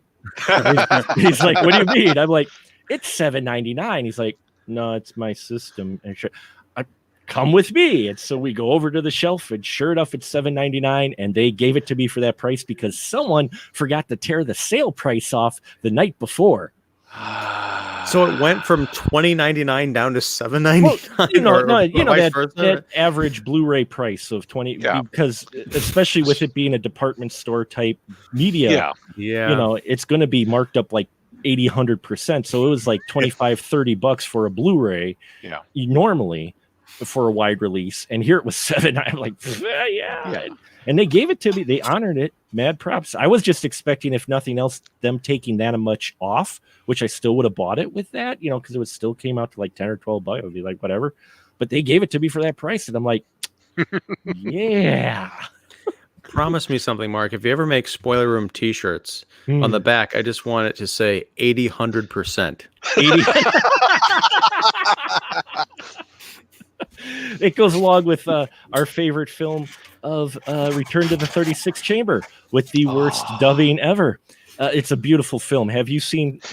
You've seen it, Glenn, haven't you? Return to the 36th Chamber. Gordon Liu. The best part is at the very end. And it's a little. This is spoiler room, folks. It's episode 300. If you don't know the trend by now, well, there's the name. Spoil something. Anyway, at the very end, it's kung fu. It's a beautiful kung fu film. I think there's only one transfer in the known universe because I bought the DVD and it's got the same break in it as the VHS. So Blu-ray might be better. Might be. Ooh, I might have to double check it check. out. But anyway, Somewhere. it's dubbed. And at the very end, he's fighting the bad guy and he's kicking the bad guy's ass. He's finishing him off. So he gets to the final moment where you get the line, the hero does, just before he finishes off. And as he's kicking his ass, he's going, I will give you 20%. And he does a little bit of move. Oh, yeah. And now I'll give you 30%. And now 50%. And so he starts kicking his ass some more, telling him he's not even up to his full potential yet, right? And then he says, and it is forever in my brain, and I've used it at work. I go, and now the full 90%. The whole 9 yards, sir. The whole 9 yards. It is the most beautiful line. And then he defeats the guy. First time I heard that, it was a thing of beauty. And then I watched that film like many times since. And every time it gets me when he says, and now the full 90%, because my brain went, what? Even Mark knows that math is wrong. Yeah, even Mark is counting on his fingers and going, wait, you got one more finger. So I know you got to take off, Ian. You said, I don't know when that is, but you could get your license to shill whenever you have to head out here. Okay, well, thank you. I will do that very briefly. Ian Simmons, as you can see on the screen. I run Kicking the Seat, which is at kickseat.com. I also have a YouTube channel, do podcasts about 3 episodes a week and a couple of YouTube videos. Please check it out. And I'm also part of the Spoiler Room crew, popping in just about every Tuesday to talk movies, especially during this 52 degrees KB project that Mark's been working on. It's amazing. So thank you. And I just want to say congratulations, Mark, on 300 episodes. This is it's a hell of an achievement. The stick-to-itiveness and the passion. You always come up with great ideas, and certainly introducing me to a whole bunch of crazy, awesome, and sometimes not so awesome, but always awesome to talk about movies. It's you should be very proud. So thank you for letting me be a part of it. Well, thank you. You are always welcome here, and I appreciate you coming on and listening to me babble about these films and joining me for these discussions. So it has been an interesting journey so far for 52 Degrees. And next week, we've got a doozy. It's a uplifting film called The Woodsman. I looked up the synopsis, and honestly, I talking about showing up on a list, I was like, I don't know if I... Should we talk about? I haven't seen it yet, so maybe. But I mean, I'll definitely be there for it. But I'm kind of concerned. We are bringing it full circle. We will have another Kevin Bacon film, and yes, it'll be you. And I believe Andrew said he tried to make it as well. The indie drama where Kevin Bacon plays a sex offender and pedophile. Oh, that'll be an uplifting talk. Let me tell you. That explains a lot, because on IMDb it's described as a touching kids movie. But I think that might be a little different. Anyway, I'm going to go. So, yay. Well, thank you, Ian. Thank you very much, gang. It was a lot of fun hanging out, and I'll catch you later. That's cool. Yeah. All right. How do I exit the studio? Do I just leave? You leave studio to let me out, or what? I can remove you. So. Okay. I'll see myself out. Das Boot. Ooh, Das Boot. All right. Oh my heavens. Well, it is now us. It is now. I was only planning 2 hours, but I'm still happy and going, and I need this because if you guys want to stick around, we could keep talking about like what the hell movies. I know we've all seen quite a few. I mean, there's one what the fuck movie we haven't talked about. Ooh, what is that? Please. Every film Japan has ever made. Or at least Takashi Miike. Oh, well, yeah. Gozu. Yeah. Or The Audition. Yeah. I mean, I don't actually think I've watched too many of his, in all honesty. I think same, actually. I know of them and I've seen them. They're one of those where I see on the list and I'm like, oh, I should watch that. And then I fall asleep before I click yes because I've been scrolling for 20 minutes. Right. In truth, you're better off for not having watched a lot of his films. Oh, there's a what the fuck film I didn't bring up. I should have while Ian was here. I'm sure he's never heard of it, but you have because I've talked about it, and it makes Derek roll his eyes. Zombie ass Toilet of the Dead. All right, and that's not where I thought this conversation was going. I will see you all later. You have a wonderful evening. Thanks. I thought you were going to mention Story of Ricky or something. No, Zombie ass Toilet of the Dead. It's that one I kind of remember the name of. Can't say I have seen. Megumi and several of her friends on a road trip in the woods are attacked by a crowd of undead covered in sewage. They seek refuge in Dr. Tanaka's home, and he tries to do experiments on them. This is the one that has the aliens coming out of their butt. It's a tentacle alien that pops out of their butt, and they walk around bent over as the aliens. Oh yeah, I'm done. So, and he left. I was going to parry with Butt Crack from Trauma with Mojo Nixon as the crazy preacher. Oh, Glenn left. I scared Glenn. Glenn don't scar easy. You did something. It's a disturbing film.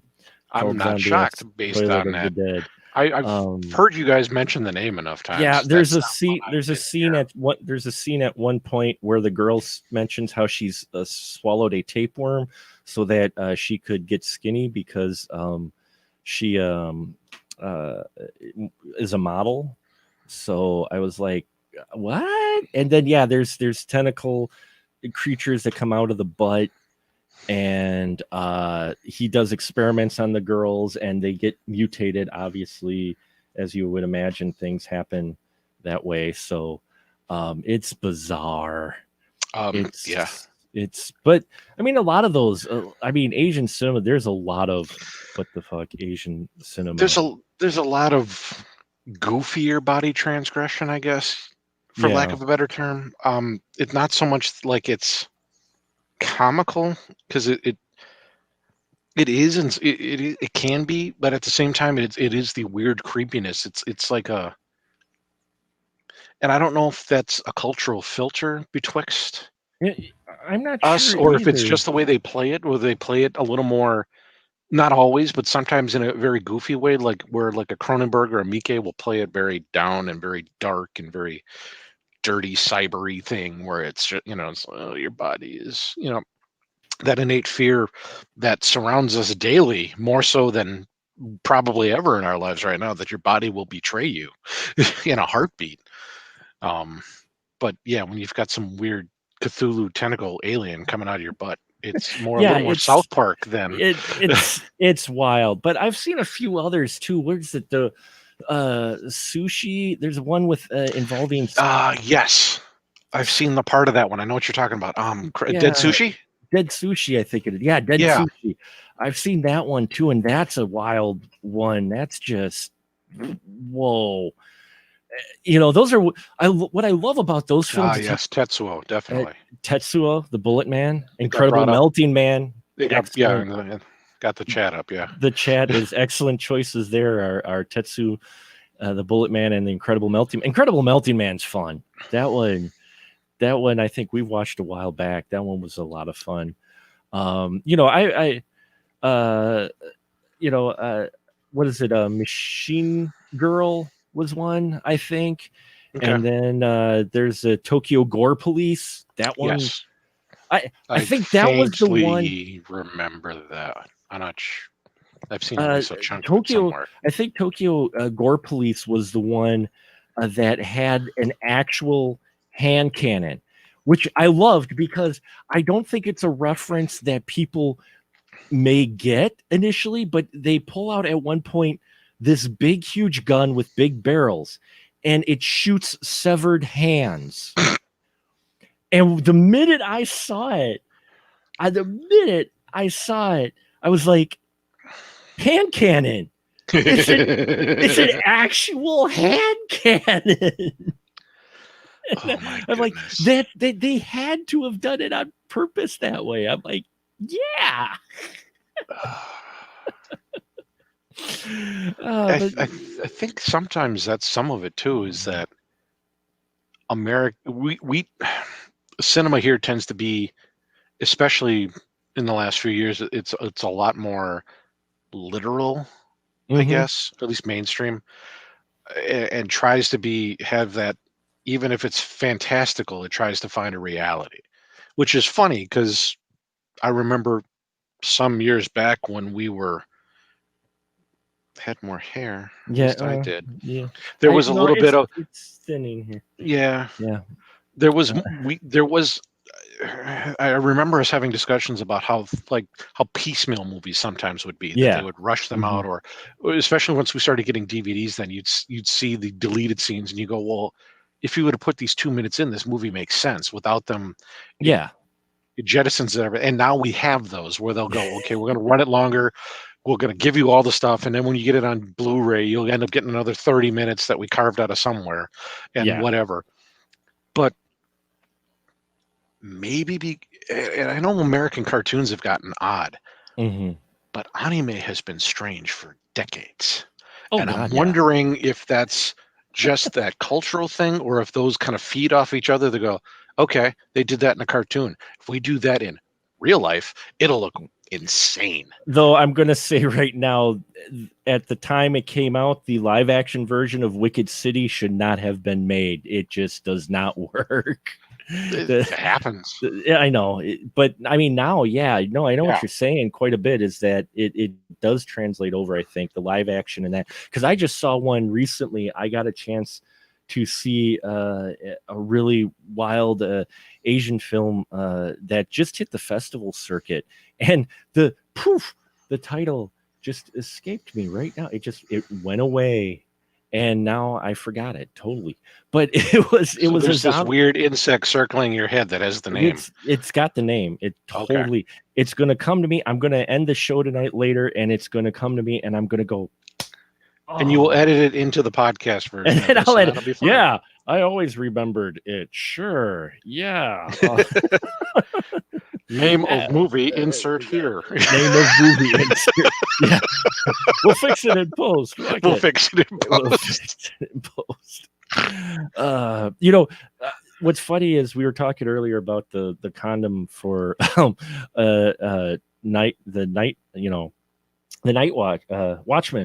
The thing is, that wasn't the first movie that had a condom tie-in. No. I'm sure there's some Kiss movie before that, but Kiss movie.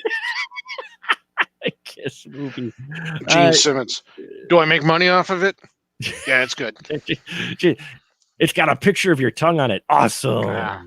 This will be the biggest condom in the world, just for the Magnum fellas.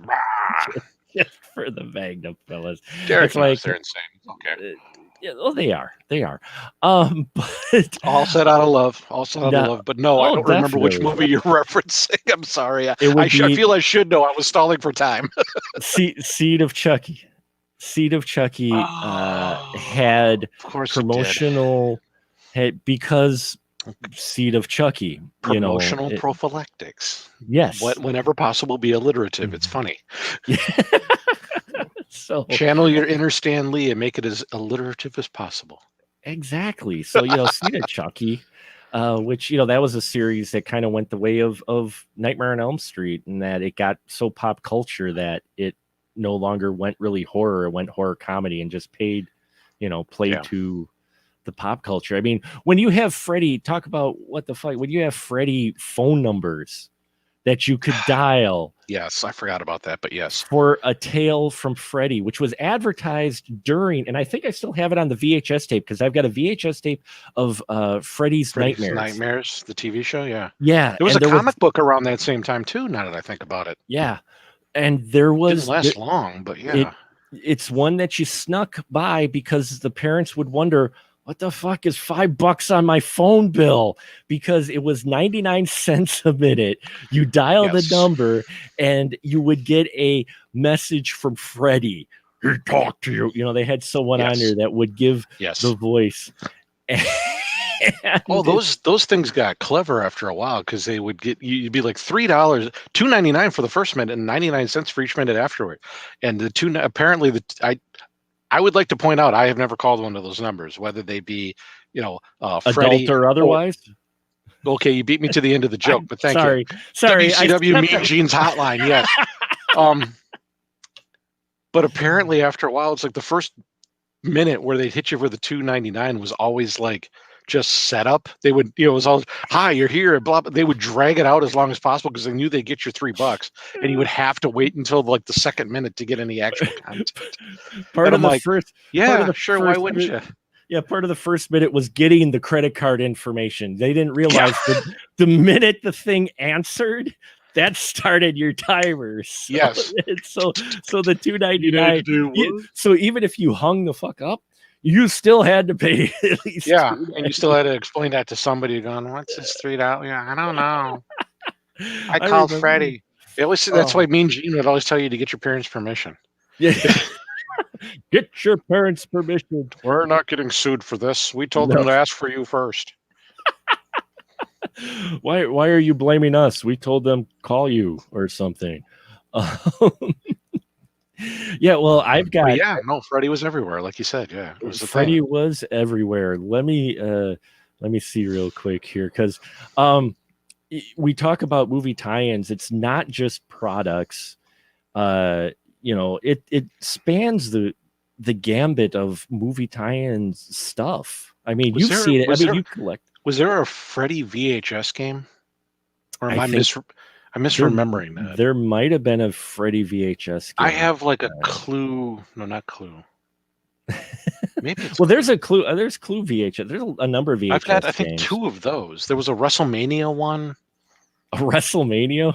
Yeah, and I'm not sure how that works. How would that work? I think a lot of the, which is weird because like I said, I have 2 of the Clue ones, and I'm looking because clearly I expect them to be near me. But in the great archive that is Doc's. I'm surrounded by things constantly. Yes, I think how they worked was that you would get to certain points on the board or play a card or whatever, and then you would have to play a clip off the tape, which would obviously always be in order. But I think the theory was that it would tell you, like, when you started it, and you would get to a point where it would go and stop now. Well, yeah, that's how they would work. Yeah. And then you get, once you play the next card, you would play the next bit. So in theory, you could just watch the tape. You could. Because who's going to stop you? It's your tape. And I want to say, it's one of those things where I think they did briefly on DVD, but never took off quite in the same way, because there's that Seen It game that essentially did that. The plus side was you didn't have to rewind it. Yes. There you go. I've got 3 of these. I've got the original master set and the 2 expansions they did of Nightmare. This isn't film, but this goes along with your VHS cassette game where this one you did have breaks. And you had a host. This was the second host. They were intending to do all the characters that were in the original master game because you took the role of each character. This one is Baron Samdi and he's a zombie. Yes, and then he would be with that name. Sure. I've got a witch as well, and Catherine, who was the witch one. And they only did 3 of these. These are the originals. I gotta transfer these to digital before the tape completely disintegrated. I have that feeling with the ones that I have too. But the trick is then you have to kind of save them, but then you want to block them up into the chapters. And right. Well, that's extra work. These went a full hour. They would play because you had an hour to go around the board and collect keys because you had to collect keys. Oh, okay. I think I remember this a little bit more now. Yeah, they suggest you play it in the dark. The problem is you can't see the fucking board then. No, but like the tape would just kind of run until they told you to stop it. So this guy's like yelling at you behind you while you're trying to play the damn game, right? Yeah. The tape would just keep going, and you would just go around the board. And if he appeared, he would call out a piece, or if you were at a spot on the board when he appeared, you had to do the challenge. Okay. and there was all different kinds. So in the original Master set, it was like this crypt keeper guy who kind of looked like more like the Emperor on a bad day. No, he does. He does. No, I'm hip. Green You eyes. know, I'm sitting there going, it's kind of a. I'm thinking of the Crypt Keeper from the Amicus movie. Oh, and yeah. I'm like, that's not really a stretch. Yes, No. I get it. so he's got. The I know it's hood, Sir Ralph Richardson, you know, but still, he's got the burlap kind of hood and everything. And Yeah. But there's one to where they challenge you to a staring contest, and you have to not blink for a minute. And of course, everybody's watching, and he keeps his eyes open for a minute. And I've watched it. It wasn't looped. This guy keeps his eyes open for like a minute, and you're like sitting there going, with the Right. freaking TV, and you're just that's a skill that dude had. And they went, we know how we can use that. Okay, the chat has brought up one of my favorite films. Oh yes, Zombie. Being Zombie, the unofficial Italian sequel to the Dawn of the Dead. Yes. And if we're gonna bring up the zombie fighting a shark, which I love, the creepy moment after that one is where they drag that gal's head through the broken door, and it. Oh yeah, right in the eye. Yeah. I'm like, how'd they do that? And there's so much Resident Evil influence at the end, especially at the end of that movie, just the way that the figures are moving and some of the noise and everything. And I'm like, that it's hard to not tie those things together in my brain and obviously that influence comes from somewhere, but I'm like, that's gotta be a big movie that those guys watch. And I don't think it was that available at that time. I know now it's like it gets pumped out like every couple of months. They re-release it somehow. There's remastered. Oh my goodness. There's like, even there was like when that first DVD hit that I got, and I'm like, oh my goodness, this movie. How did I not know about this movie so much at the time? And then it feels like it's like, oh, there's a director's cut, there's a this cut, and I'm like, even on DVD, it seemed like there were like 4 or 5 copies, and on Blu-ray, I think I don't know if it was Anchor Bay or whoever had some of the similar things happened with some of the Romero films where it's like, well, here's the international cut, here's the director's cut, here's the theatrical cut. We're going to release them all separately. Here's the box set where you can get another disc in there for some reason. And then look at you didn't wait. Ha ha ha. Now you're just. Sometimes Army of Darkness, they do the same thing too, where it's just like, well, here's like 14 cuts of the film, but we're not going to put them all together because we want you to buy them all separately. And here's the special edition with some extra crap in it that makes it super expensive. So you got to spend like $200 to get all of them together because there's this T-shirt and a gigantic faux chainsaw thing that will never fit anywhere in your house and will make people look at you weird. Yeah, that's a bad thing now, is that collectors, their studios are playing at that, and they come at you at all sides. But yes, Zombie, you're exactly right. Zombie fighting a shark in the movie Zombie. If you haven't seen it, folks, you need to watch it. It is a gem. It is fun. Okay, it is so much fun. Keep talking. I got a thing to show you. Uh-oh. Does that require you clothing? Oh, he's left already. All right. So I just want to take this moment to thank everyone who's in our chat so far. We had only planned this for 2 hours, but we're just having so much fun. We're just keeping going until either our voice run out or that everybody leaves. I'm not sure which, but I want to thank everybody for supporting us and watching and listening. And thank you so much for sticking around for this extended Spoiler Room What the Fuck 300. It was going to go 2 hours, and we're still going strong, baby. Okay, what do you got? You still got your clothes on, so that wasn't Thank it. you for telling the audio people I still have my clothes on. I appreciate it. So that wasn't it. You're welcome. Here's this dumb thing. Oh, it is designed to be a cereal box. That is awesome. It was it blood because it's got ingredients, which are all the films that are on the thing. Oh my God! It's ingredient. What is that? A collection of all of his films in a cereal box form? Oh, it's kind of, yeah. You got the cutout picture of Uncle Herschel on the back, so you can make a Herschel mask. But this was Arrow. I want to say all the versions I had of Uncle Herschel's films were always from Something Weird Video, and being just the. Because these are old exploitation films, the impression you get sometimes with some of these weird things is that, we've preserved the only existing copy of this film that we have.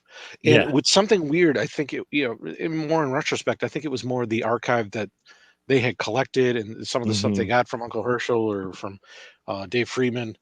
And what threw me off and what finally pulled the trigger on some of these, because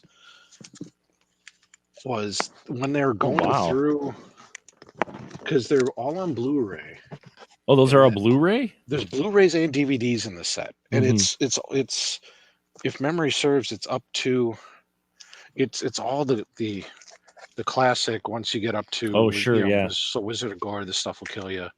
I think there was maybe one even with the DVDs they have some of them are widescreen, some of them are still in the TV format, the one. Okay. What threw me off once I got it, because they're talking about the quality. It's like, well, we rescanned this from a print we just found, or blah blah blah. And I'm like, wait, a print? What? There's a second. There's a second copy of 2000 Maniacs that might look slightly better and not be what?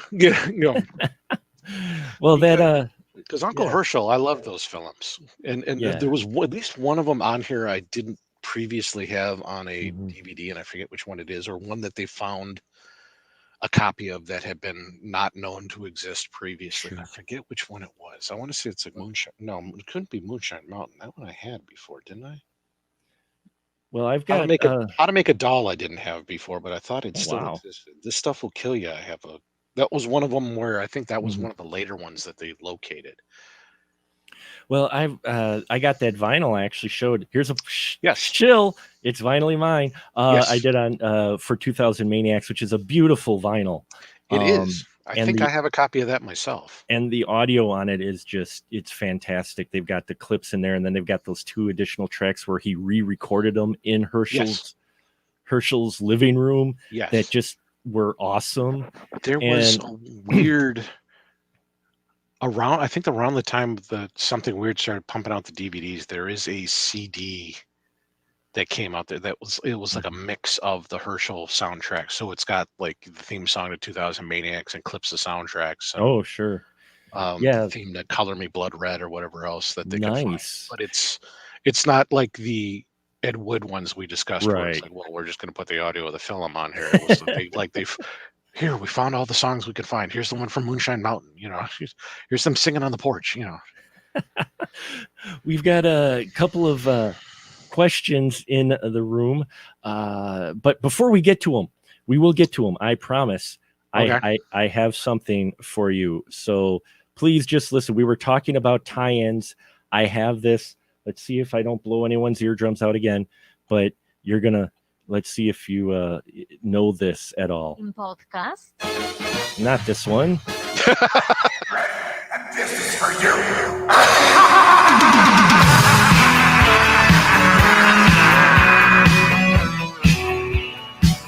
Let's see if we get the copyright. Hear the happy feet dancing to the beat of the Freddy.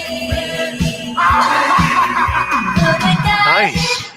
Make a line and back, then you're ready. Pick your feet up, swing your arms up to move your head both ways like you see him do. Then jump, repeat to the swinging beat of the Freddy.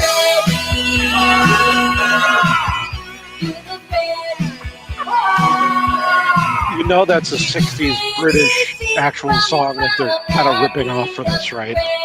No, I didn't. Freddie and the Dreamers.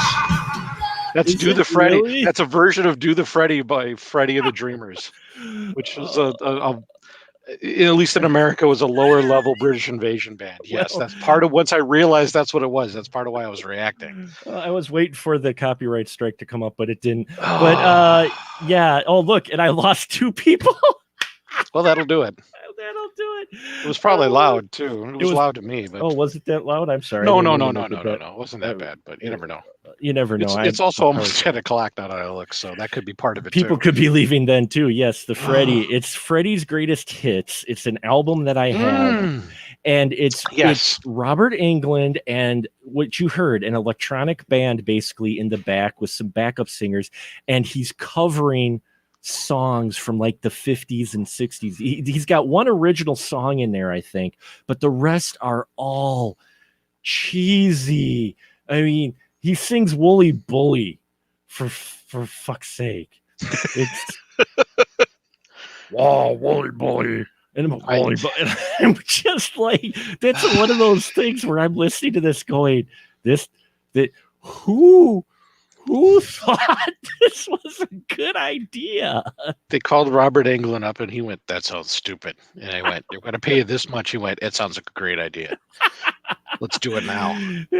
Yeah. I get paid how much? I get paid that much? Sure. It doesn't matter how many records you sell. I get paid that much. Okay. I record it right this second. Let's go. There you go. Well, we do have some questions in here from the one person who didn't go running screaming after that. Yes. If that was a little loud, I apologize. Like I said, I'm still trying to do this whole live thing. Right. But we do have, after 300 episodes, what would you say is the movie you regret watching the most? Why has it stayed with you? Doc, you got one? Ugh. See, this is why I'm not on the show that much. I don't have to watch the movies Mark wants to watch. Doesn't even have to be necessarily a spoiler movie. I'm so busy. I just don't. I'm not trying to be mean. That was meant as a joke. That was meant as a joke. I'm so sorry. I'm trying to. Fuck you. I'm trying to remember something. Something I've watched. Okay. Well, most of the weird, it hits in one of two different ways, I suppose. It's either something where I go, wow, this is really fun, and nobody talks about it because it's really fun and it's lower budget, or it's just something weird. So a lot of the stuff that doesn't work with me, I just kind of go, "Feh." And it disappears now. Yeah. And again, as I've kind of alluded to already, that some years back I would have been more frustrated. But that was because our access to things in general was different.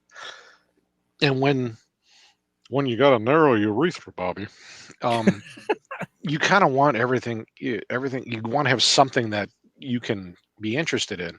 Sure. And now it's so easy to just ignore anything I'm not particularly interested in and focus on the things I like. So the stuff, it's hard to find a thing. But having said all that, obviously they're not doing it now. And I'm trying to remember the name of the group that was doing it. There was a group here in Milwaukee that was on and off effectively doing like a live MST3K. Oh, sure. Yeah. Riff tracks type vibe. With that level of, we're going to pick something, kind of respect. And there were a couple people in the group when they kind of revived it that I was familiar with from working with them and just liking their style of humor. So I went and saw it a couple times. That's how I've seen Dirty Dancing. Wow. And that's the only time I've seen Dirty Dancing. Is all the way through during their shows, during their show when they were making fun of it. Yeah. And I went, this is pedophilia. Why is this a good movie? She's like 15. That's statutory if it's not. You're not supposed to think that. No. And that's and that's a good chunk of it too. It is just, it's meant to be of a time, referencing a time, and it's like we're kind of nostalgizing a time when certain things were acceptable that are no longer acceptable, which is awkward. But that's also how I've seen The Room, based on them too. And every time there was an awkward moment. Love scene? Yes, that's the best way to. We were talking about this at the beginning of the show. They basically like did a dance to distract you from going on. There was like this whole. They had skits built to last the length of that scene, so that you didn't have to focus on how repetitive and how awkward and all the other things. So, so there's some joy there. Yeah. So I that's the most recent, and this is still a couple of years old, but that's the most recent thing I could think of where I went, you guys got me through this, but man, how do people actually like? Yeah, I understand there's reasons and nostalgia and whatever, but I'm like, So for me, films that I regret watching, they weren't necessarily for the show, but I've watched often. It's kind of a toss-up, and I'm trying really hard to get Derek to watch it for Worst Movies Ever for his Patreon. I don't think it'll ever happen, but Skullduggery is a horrible movie that I've watched way too many times. And tied with that, and I know it's blasphemous, so many people love it, I still, after many times, watched it. I have not gotten it. Dark Star. I don't get that movie. Okay. I know what they were trying to go for. I know it's John Carpenter's first.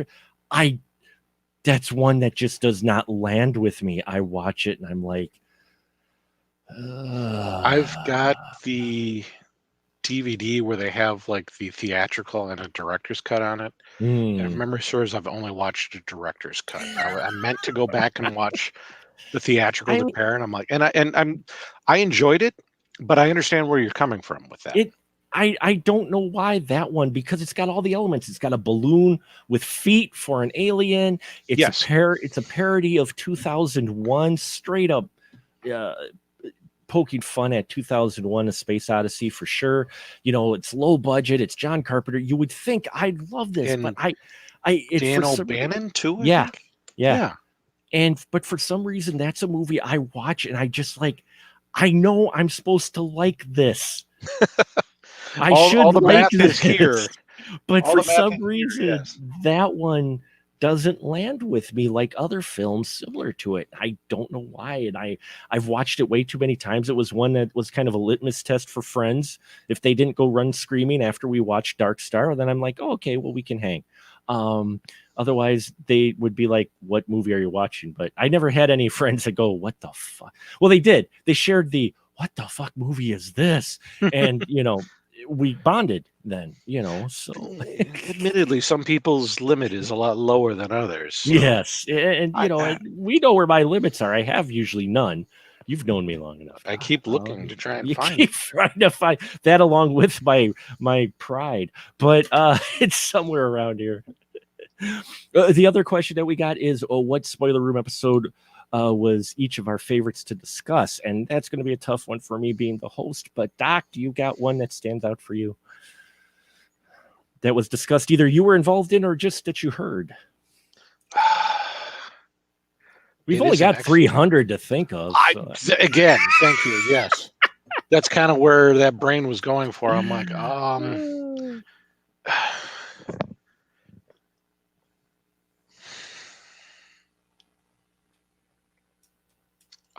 I have a cripes. I have the feeling, kind of the tickling at the back of my head that it's not a specific memory. That's the tricky part about it. Because I think if it was a specific memory, I'd go, oh yeah, it's that episode where I did this, or I was in the car laughing so hard and listening to everybody else enjoy talking about this. And unfortunately, I don't have a specific title in mind or episode. So I apologize to the individual asking this question because I don't have a good answer. It's I know I'm asking the really tough questions here. It's true.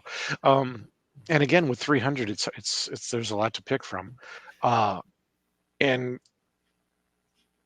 up to about a year ago, when I switched offices, listening, to the spoiler room on my way back and forth from work was easy to keep up with, definitely. So there was a lot of them where I'd go like, it's just the engagement that everybody has at that point, at any given point.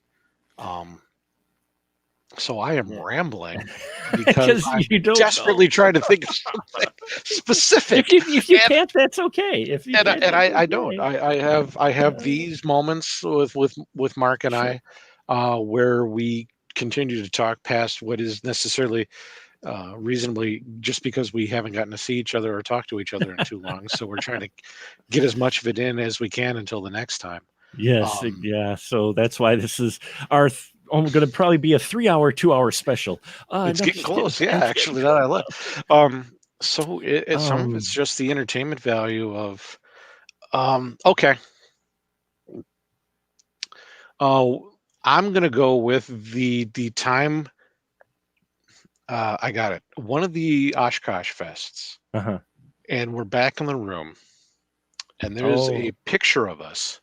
Yes. And I am captured in mid just guffaw, and don't know exactly what moment we were talking about, but just it's caught me in a very good humorous moment. Everybody's having a good time. It's you and me and Dawn and Biff, if memory serves, or BFDA. I don't know him as Biff. You guys call him Biff. I shouldn't use that term because that's not my term for him. The BFD himself. BFD. Yes. You know, he's got a sign. Yes, he does. Corey didn't have a sign. He had a sign. He had a sign. And if memory serves, that was also the night, which is probably the route you were going down, where the front desk had to call us and tell us to shut up because it was 2 a.m. That was the first recording we did. Faves of the Fest, I believe, 2016 was that might have been that time. That was the first time we tried doing that. Yeah, we all had microphones at the hotel because we also had the one in the hotel where we were all exhausted and we'd gotten access because we'd gotten yelled at. And then we were in that was 2 years we were in later. like the access room, the group room, whatever, and we got like halfway through it and we all just, and you were like, we were exhausted. Yeah, that was the next year. That was the next year. That's what I thought. Okay, yeah. Yeah, that's why I don't have actually a thought of the Fest of 2017 is because we were going to catch it up and we just never did. Yeah, we didn't. It didn't happen. We were all exhausted. It was I thought of that, and then I thought of the one because I think I used the just the close up of my face as a profile picture on Facebook for a while. Yeah, so that's how much of an impact that moment had. So we'll go with that. It took me 20 minutes to get to this point. It was the Faves of the Fest 2016. That was the one where we were recording. We got done at the festival. That was when it ran to midnight. Yes, and Mark Woldridge, our composer. He was there. Oh yeah, that's right. Mark was there too. He was there with us and Don and Glenn and we were all in the room with his, because he had his iPad recorder with his little leveler, and he had 2 mics, and we were using the mics for it, and we were laughing, and like got to be like 2-3 in the morning, and we got a call. I've never been called. That's the only time ever I got called for a hotel for being rowdy, because I'm sorry to call you, but we've had a couple people complain about noise coming from your room. I think the best part was we were like just finishing at that point anyway. Yeah. So we were just, it worked out perfectly. Anyway. We were it's okay, we'll be quiet now. We're done anyway. Yeah, we're done now. We're done. Okay. I mean, asking me to pick is bad because we know how horrible I am at picking these. I will say, probably one of my favorite moments of picking a film at random, because as I mentioned before, about an hour and a half ago, it's normally I would pick off the cuff each month what film we were going to do outside of the specials. And this is the first year where I've planned out the whole year for 52 Degrees, but insert insane laughing here. It was just on a whim. I posted in our private group with our crew, because we talk about the show and what we want to do. And I posted Spice Girls because Mr. Andrew Shearer, the lovely Andrew Shearer of Gone Terrific Films, tossed out, hey, talk Spice Girls. And I didn't think I'd get the pop I would from the crew, but I said, okay, I'll post it up. What the heck? So I put it up as one of the films we could possibly cover. And so many people responded, let's talk Spice World. And so we ended up talking Spice World on the show because of Andrew Shearer's recommendation. And I did not, for me, it was one of those where I just did not expect the people to respond who responded saying they wanted to be on the show, including Mr. Scotty D himself. I'm like, really? You know, and that was such a fun episode. I mean, I've had a lot of I had a lot of fun episodes, but that one I just remember particularly because I did not expect ever to be talking about Spice World on the podcast. No, and I had kind of forgotten about that until you mentioned it, but and that's the wonderful thing about the weirdness of this, because it is a little more generally scoped, this podcast, where you can talk about this, you can talk about Soul Plane, you can't, and just the joy that Andrew had talking about that, and then Conjuring and everybody joining in, and where I went, the sign of a good discussion about something like this, where like before that, you want to watch Spice World? Oh, that's not of interest to me. Yeah. Why would that be of interest to me? Apart, and then kind of hearing it broken down and hearing the enthusiasm and going, oh, this British personality's in it, this British, comedians. And I'm like, wait, I'm sorry, what? I know, you being the consumer of British entertainment. Yeah. How have you found a way to talk me into being interested in this? I didn't think that was a thing. And it's not that I've seen it yet, but I remember very vividly. Not that you brought it up, I remember very vividly going, "Shit, I want to watch this right now." That's not a thought that I thought would go through my brain. And kind of the same, I remember seeing the trailers for Soul Plane and just going, "That just looks silly," and not in a good way, because sometimes there's the that'll be ridiculous, and something, and then just hearing kind of him break it down and going, okay. No, I. Well, there was another Pootie Tang. Oh yeah. Well, you're that should have been that was one of those where I went, no, Andrew, and I'm not shocked that Andrew's right. I'm not trying to say that there's some surprise in me that Andrew was right, because Andrew knows a lot of things. Andrew. He does know a lot of things. He also likes Muppets, so that makes him very intelligent. There he goes. Hopefully, I do believe we may even get a segment recorded by him for the show at some point. So that'll be fun if we can get that for him for the podcast. As this turns into a glorious 2-part episode. As this turns into a possible 3-part episode. But this has been a while since those. It's been a long time since we've done one of these. Yeah, I guess. Well, Jenma keeps asking questions. So another question. Is there a movie you guys want to do a spoiler room on but haven't found a niche for it yet? I don't even know that would be an issue, really. It would just be scheduling it. Let's just say there are plenty of films, and they're coming. This will be this is what we call a segue in whatever business, folks. Is this a trailer? Is this a spoiler for future moments? Is there a movie? Are we dropping a big announcement now? No, we dropped it. It spawned from our last live one, and now it's come to fruition. So is there a movie you guys want to do in the spoiler room but haven't found a niche for it yet? There are plenty of them that Mark the Movie Man would love to talk about, and we will be talking about some of them next year with our Cannon Fodder series. Yes, I'm whatever could that mean, Mark? Whatever could Cannon Fodder be? Why, I will tell you, Doc. Cannon Fodder series spawned from our last live one. Thanks to our wonderful friends Daniel and Angelique. We are going to be covering 12 Cannon films next year. And there'll be a link in the body of this video when it's done. If anyone ever wants to watch a 3-hour video of us rambling, but there will also be a link on the right on the Special Mark Productions page. We will have a poll up. I've got about a little over 18 or 20 Cannon films listed. You can vote as a survey of which Cannon film on that list you would like to hear the spoiler room discuss. This poll will be up till December. And you do it as a survey. You just click the boxes you want, and it'll send me the results. Then I'm going to tally them up and give the results. And those will be the top 12 votes will get the 12 Cannon films that we will be discussing next year. Now, in between those, I am not doing something again like I did this year. We're planning out all 52 episodes because it was fun, but Oh my Lord. You just didn't have time to do anything else. Well, no, not really, but I do like more spontaneity. But Yes. there is going to be a pool of films that I'm going to want to talk about during the year that I will be putting up with the group.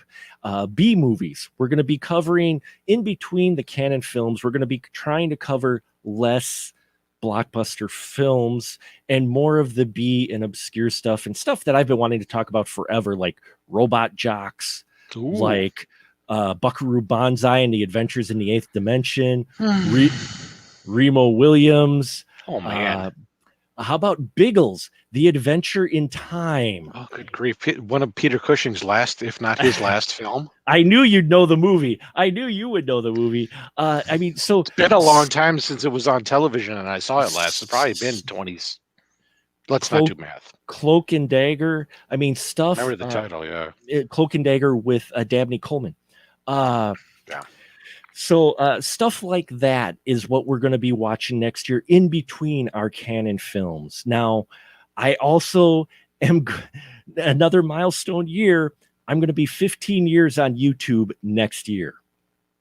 So I'm going to be doing something or trying to plan out the complete package, which it's going to be one a month. There's going to be a movie that's going to be a spoiler room episode. It's an Divinely Mine episode. It's going to be a final cut review episode. Oh, and if possible, get an interview as well for who's involved in the movie. But I don't know, that one's not guaranteed, but you'll have at least 3 of those. It'll be called The Complete Package, and all 3 things will be geared around the same movie. So a quick review from the final cut, a deep discussion on the spoiler room, and a look at the vinyl soundtrack from that movie. I already know the first one, and Doc knows why I'm going to do it. The first one we're going to do is The Apple, starring Catherine Mary Stewart. Don't judge me. No, why? You talked to her once or twice, and hopefully we can get her for an interview with that, because I'd love to talk to her about that film, because it's a wild film. I've got the vinyl for it. I've got the movie, so and that doesn't sound like the sort of thing that would be easy to or normal to have a soundtrack for. It's not like it's a Star Wars film or Indiana Jones where it's like, oh yeah, you have the soundtrack to the Apple film. Okay, fine. So there you go. There's lots of stuff going to be happening next year. There's going to be the complete packages, which I'm going to have at least half a dozen, if not more, depending on if I can finagle them. We're going to have the Canon Fodder specials. We're going to have the B movie discussions in between for the spoiler room. Yeah, I've got some other things planned, because 15 years on YouTube, I'm the old man of the stream. So there you go. That's normal enough for you at this point, it seems. It's normal enough for me, when the average age of the YouTube is a lot younger. But and let me say this though too, because in our current times, if you will, I get to watch a lot more YouTube than I might normally have done. I'm sitting at my work desk right now, if you will, because I've been working from home since March, and so my television is right over there. Right there. So having it on through a good chunk of the day and being able to watch or kind of half watch things or listen to things as I go is part of what helps kind of keep the day go by. And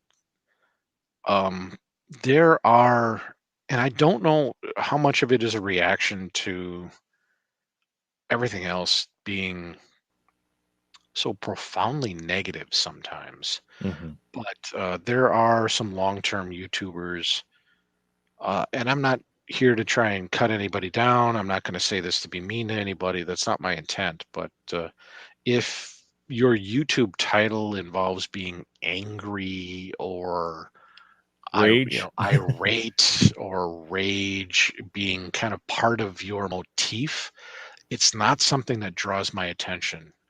And it might at some point again, and it definitely would have at some point in my life, but now is not the time where that interests me. And the spoiler room has always been, as much as there's been reasons, as much as we've, in my limited way that I've been a participant, as much as there have been things that we've had to kind of dissect and maybe tear down occasionally, or say this is not what it could be. Right. Or your and my discussions on Astro Radio Z, where we just have to go, no, this is just not good. There's always that goal to find a positive thing, to be not the hi, we're feeding off the history of movie criticism being a profoundly negative thing. The Rex Reed, where it was comically over the top how negative you could be about something if you really wanted to be. And unfortunately, that has really fed that history pre-internet has really fed the internet criticism more often than not. It's something that we're all kind of sad about sometimes. And while it happens, it's not a goal here. There's plenty of places where just talking about a thing and expressing your opinion without having to be catastrophically over the top negative is not the goal. Just to have that be the entertainment value that's brought.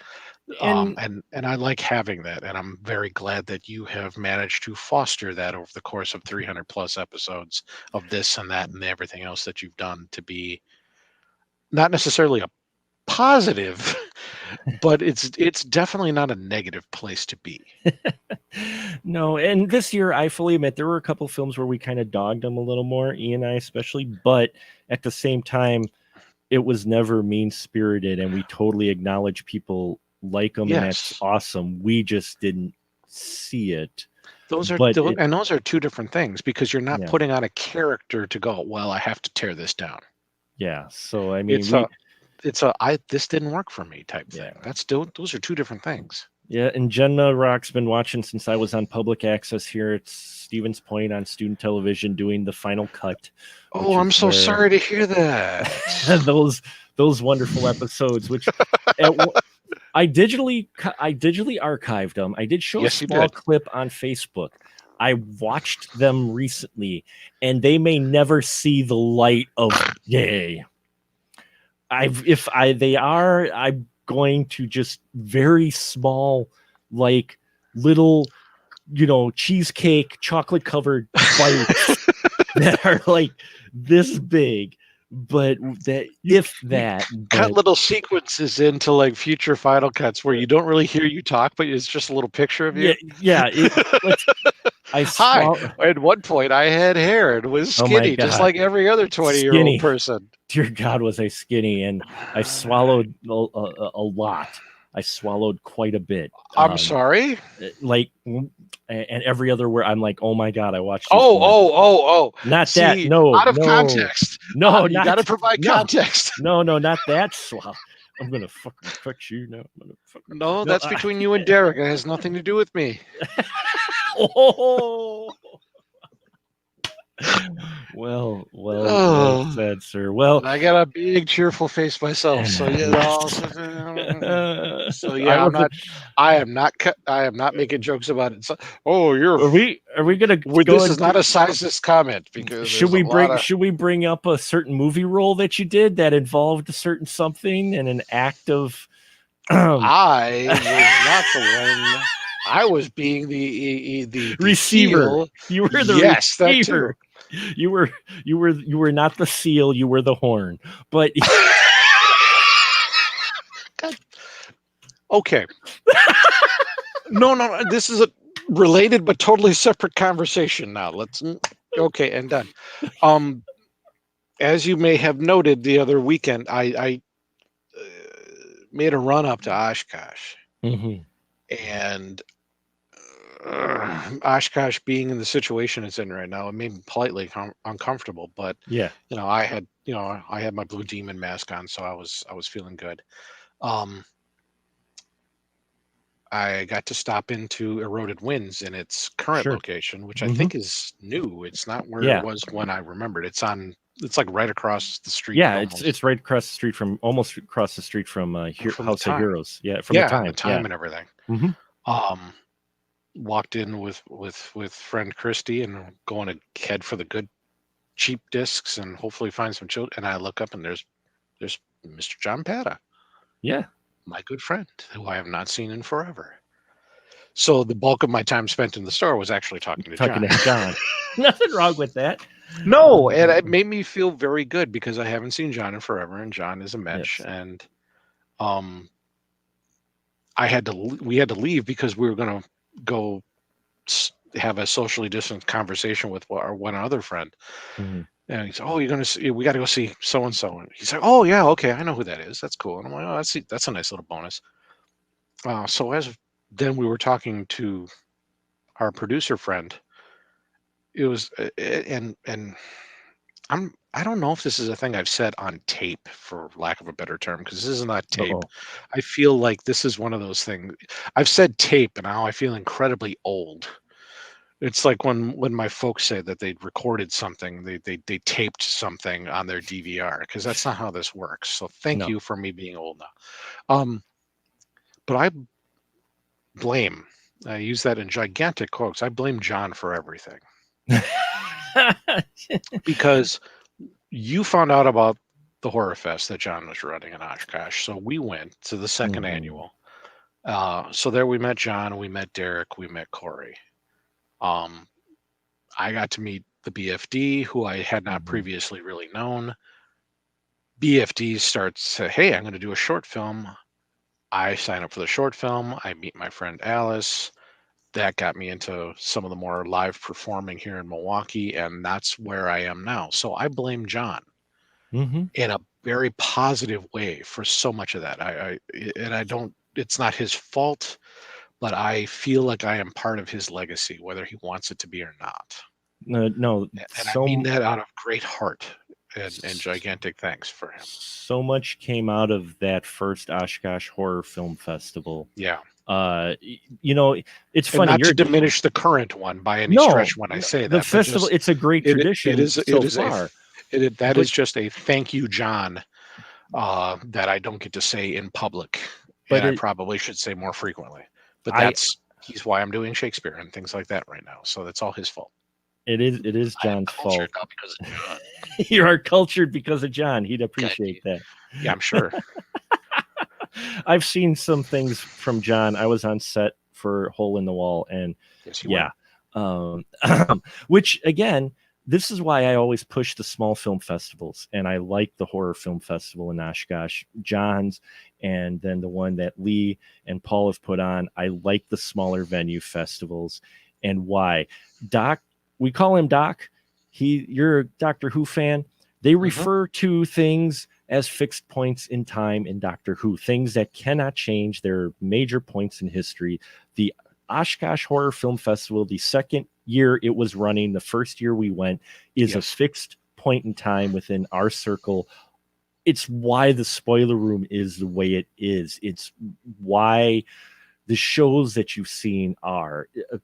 What had spawned from that first year of the festival was I met Mr. Derek Carey there because he had the Screaming in High Heels showing there that year. That was the first thing we got to see. That was the first thing we got to see, and I got to meet Mr. Derek Carey. What's also interesting is Mr. Derek Carey got to meet Mr. Corey Udler at that film festival. They didn't actually know each other before that? Apparently not, because Derek and I have discussed about what has spawned from the festival, that the Horror Fest in Oshkosh. And so they got to know each other. You got into film, you got into a short. Glenn got motivated. He wanted to do a short film, and after the fest, he got some connections and advice on how to do it. It linked up our buddy Mark Woldridge, who got connected with you and with Glenn, and you guys made the short film. And Mark's done some music for other folks. So much has spawned friendships, connections, me getting a chance, thanks to knowing Derek, being on the set of Hole in the Wall and being a movie geek my whole life, actually taking part in a anthology where I got to spend 14 hours in a smelly fucking barn for 2 weekends. I loved every minute of it. As long as the day was, as frustrating as sometimes the days were, I loved every minute of it. I was in I appeared on screen in 2 of Glenn's films. I assisted in the background of the 3rd one. Corey contacted me in a slight panic as he was trying to finalize his what ended up being his currently last film, and got to briefly appear in it, which is now currently streaming on the Troma streaming service. So yeah, Hole in the Wall. I have there 30 too. some seconds of appearance on a Troma film now, or a film that's at least streaming through Troma. It's insane to me to think that.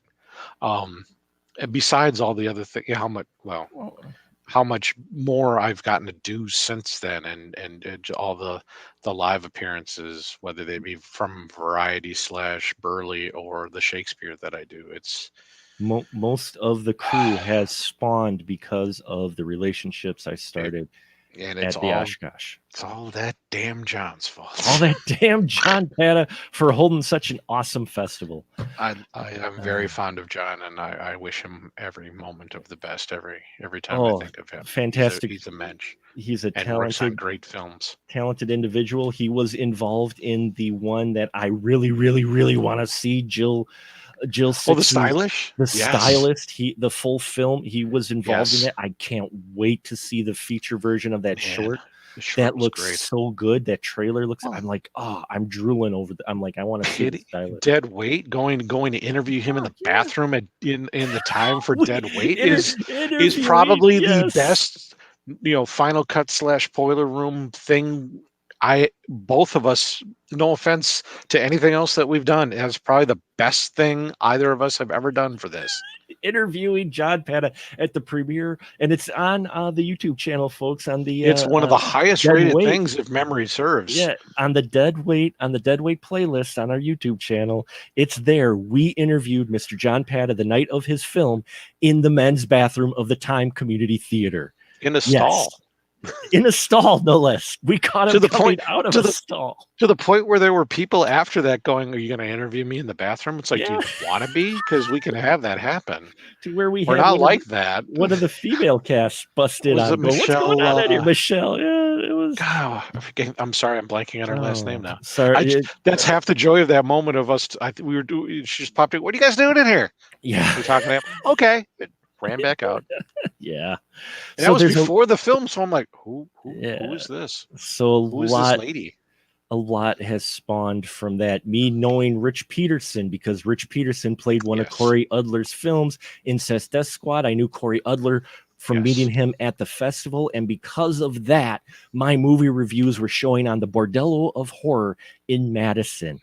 And folks, if this sounds like it, yes, we are totally giving love to John Pata and the Horror Fest. And this is why so many of us in the spoiler room love indie films, love indie festivals, the smaller ones, the ones where you get to meet and shoot the shit and go out to the after party afterwards with the indie filmmakers, get to know them, because you learn so much and it can open up so many things than going to a big convention where you got to pay everybody to see them or even get close to them. I'm not knocking those at all. I'm just saying that it's a totally different vibe. If you're going to do one, why not do the other? The spoiler room has this group of people, and all of us share this passion for these films. And this is why, because this show pretty much spawned from that. And it's one of those fixed points in time. The three dudes that I remember walking out of that first one going, okay, these are the big guys, and we got to talk to all of them, and they seemed really cool. It was John, it was Derek, it was Corey. Yeah. And it's like, Corey, I've gotten that moment of getting to work, and it was insane. And it's not like he was trying, and I'm going to talk nice about Corey for a minute, so he's going to feel weird if he ever hears this. If he ever hears this. Because he won't listen to this, so that's fine. Well, it's 3 hours and 12 minutes. I don't know if anyone's going to listen. Well, even if we cut it down and you cut it down and just put this moment of here's where we talk nice about everybody from Oshkosh and be like, it's 2 minutes. They wouldn't still listen. But it's like I have a page, little one of those little how like the charities will send you like the weird little notebooks that to try and get you to send them like $1. once I got back from the day of shooting that I had with Corey, I came back and wrote down like front and like the other half side of just notes of thoughts that I had, that Corey I felt had displayed that day as director. That I went, he's not trying to teach me anything. He's just trying to finish this fakakta movie. And I went, okay, but here are the things he did that as a younger person that would not have, not necessarily at that moment, but like younger than that, where I would not have occurred. I would have been like, no, I'm trying to tell my story and I need to tell my story. We would just, the points where he would just, how are we going to do this? Or I want to do it this way. Yeah, but if you did a little bit of this, oh yeah, okay. Even the brief scene I got to do for him because we had time. It was if we have time, do you want to do this? I went, sure. Of course I do. But if we don't, it's cool. I'm not going to tell you we have to do this thing. And he's like, yeah, we got time. Let's go do this. It'll take like 2 minutes. And I had learned by the course of that day to say, well, here's the thing you asked for. I will give you that first. And then here's this other thing I had thought of after all of this that we went through. And he went, let's do it. And the thing that I said, hey, let's try this, or let me give you this too.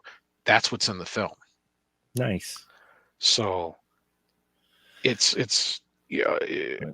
we all learn from each other and it's great. Yeah. And it's you can do that at I don't want to say at this level because it feels like we're all kind of trying to and I'm still at ground level. It feels special to me that I've gotten a chance to do that. That that John, that these people recognize me to some degree, and they like talking to me. That Corey was willing to do that. That if things had gone differently this year, that I might have been able to do some other things for some other of those people that are with them, and when things straighten out a little bit, maybe that's what'll happen, that we've got some time. But it's just the excitement of being able to occasionally be creative with these folks that I have on the back of my head are going, these are the guys that I thought were super cool when we went to that first one. And it's not that they're not, it's just, they are super cool. It's just, they've got to do talking to something. them. They've got to do some things that were really impressive at this point. And they're just really cool enough to, what's the word? They're not trying to protect a spot. They're trying to pull us up with them. Yeah. And I appreciate that. Oh, we got one more. One last question. Yeah, we were going to wrap it. I did not plan on this being this epic long. I didn't look and see what time it was till now. I've just been rambling for apparently 30 minutes. Sorry. Oh, okay. Part one last 4. question. If you could interview one person or a group of people, who would it be? Who should we try to interview if we could, Doc? Who would you want to? God, most of those people are seen a lot of on those the people show. are dead. Yeah, I no know. offense to them. It's like, oh, that'd be cool. Oh, that guy's dead. Who'd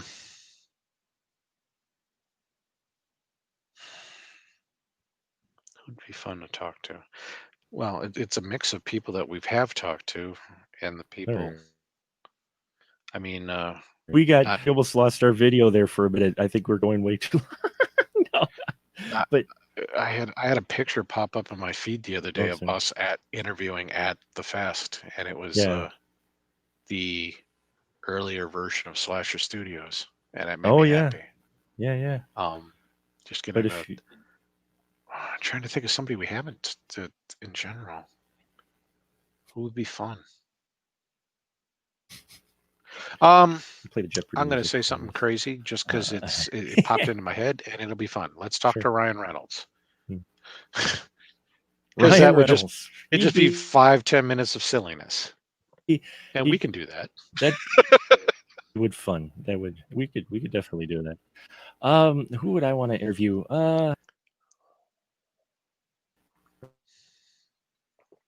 You broke up. I lost you.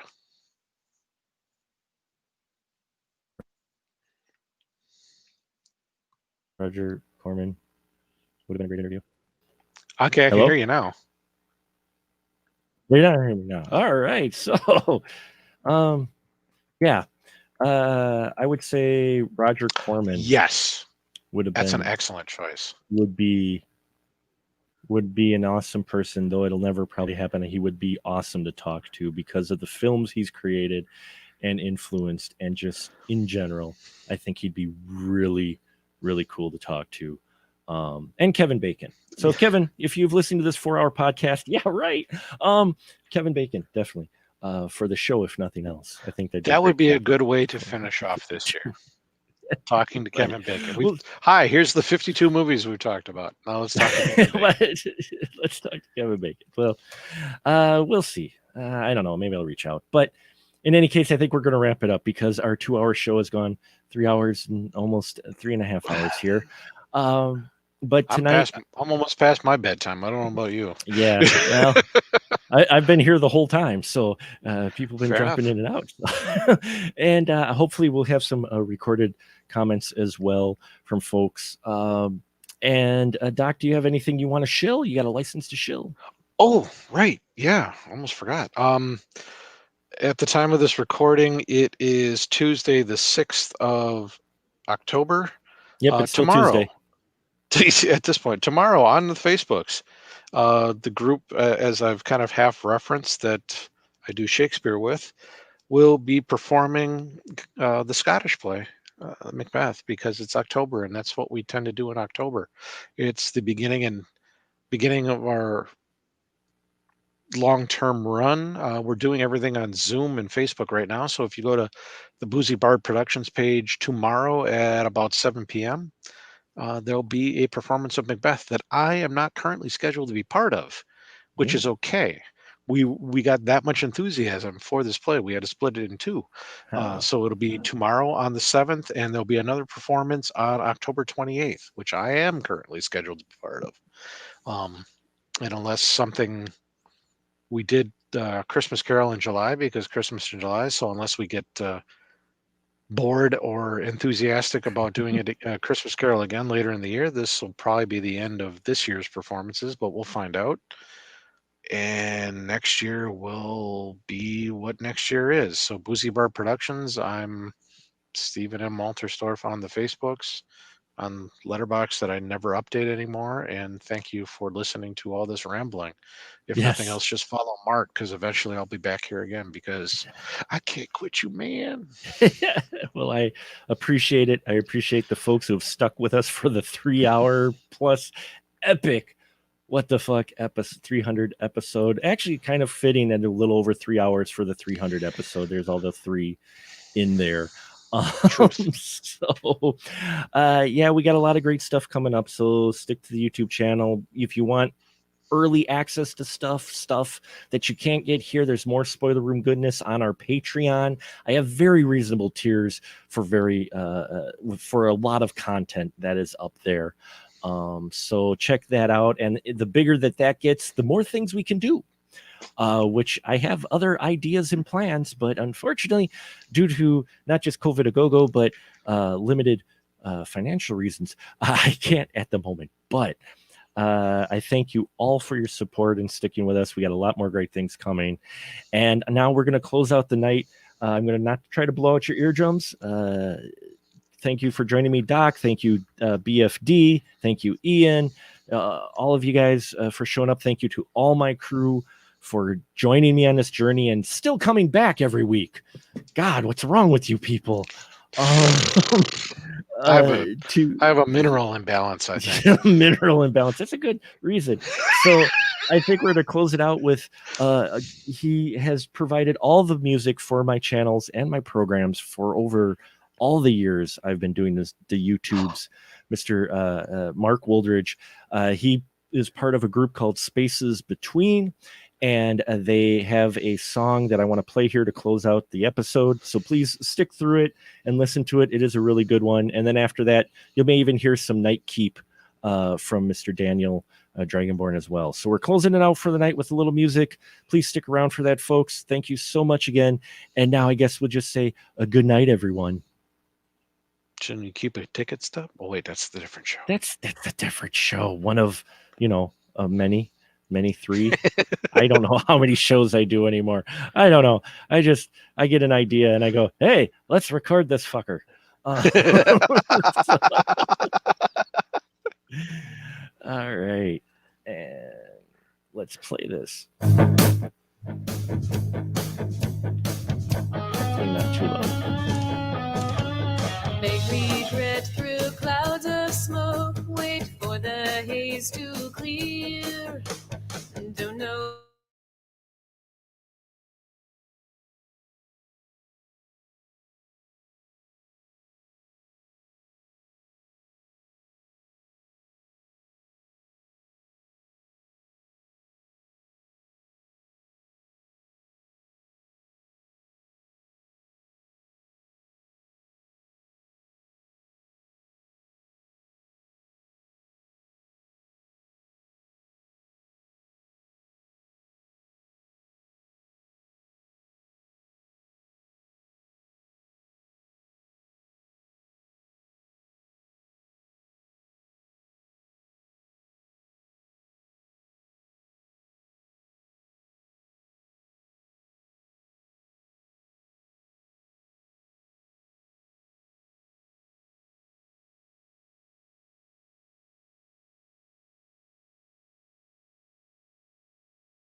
Love and fight,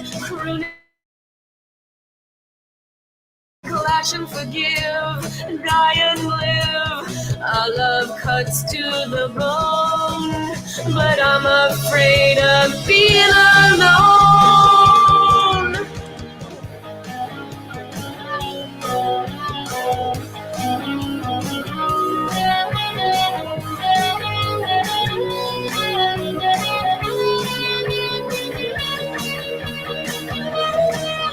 Our love is like a twisted vine that chokes and steals your life and mine. But for a while desire's flame hides away the lonesome pain.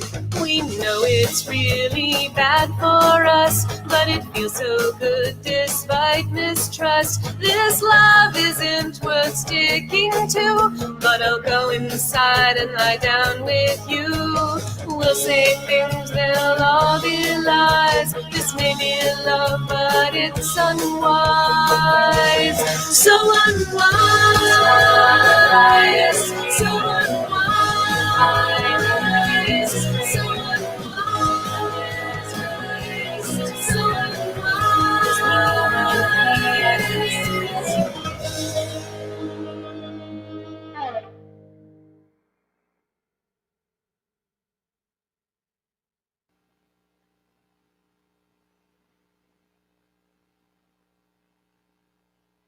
All right. Well, unfortunately, that's all we got tonight. So thank you so much, folks. And sleep well, wear your masks, and check out next week as we'll be back to our 52 degrees of KB.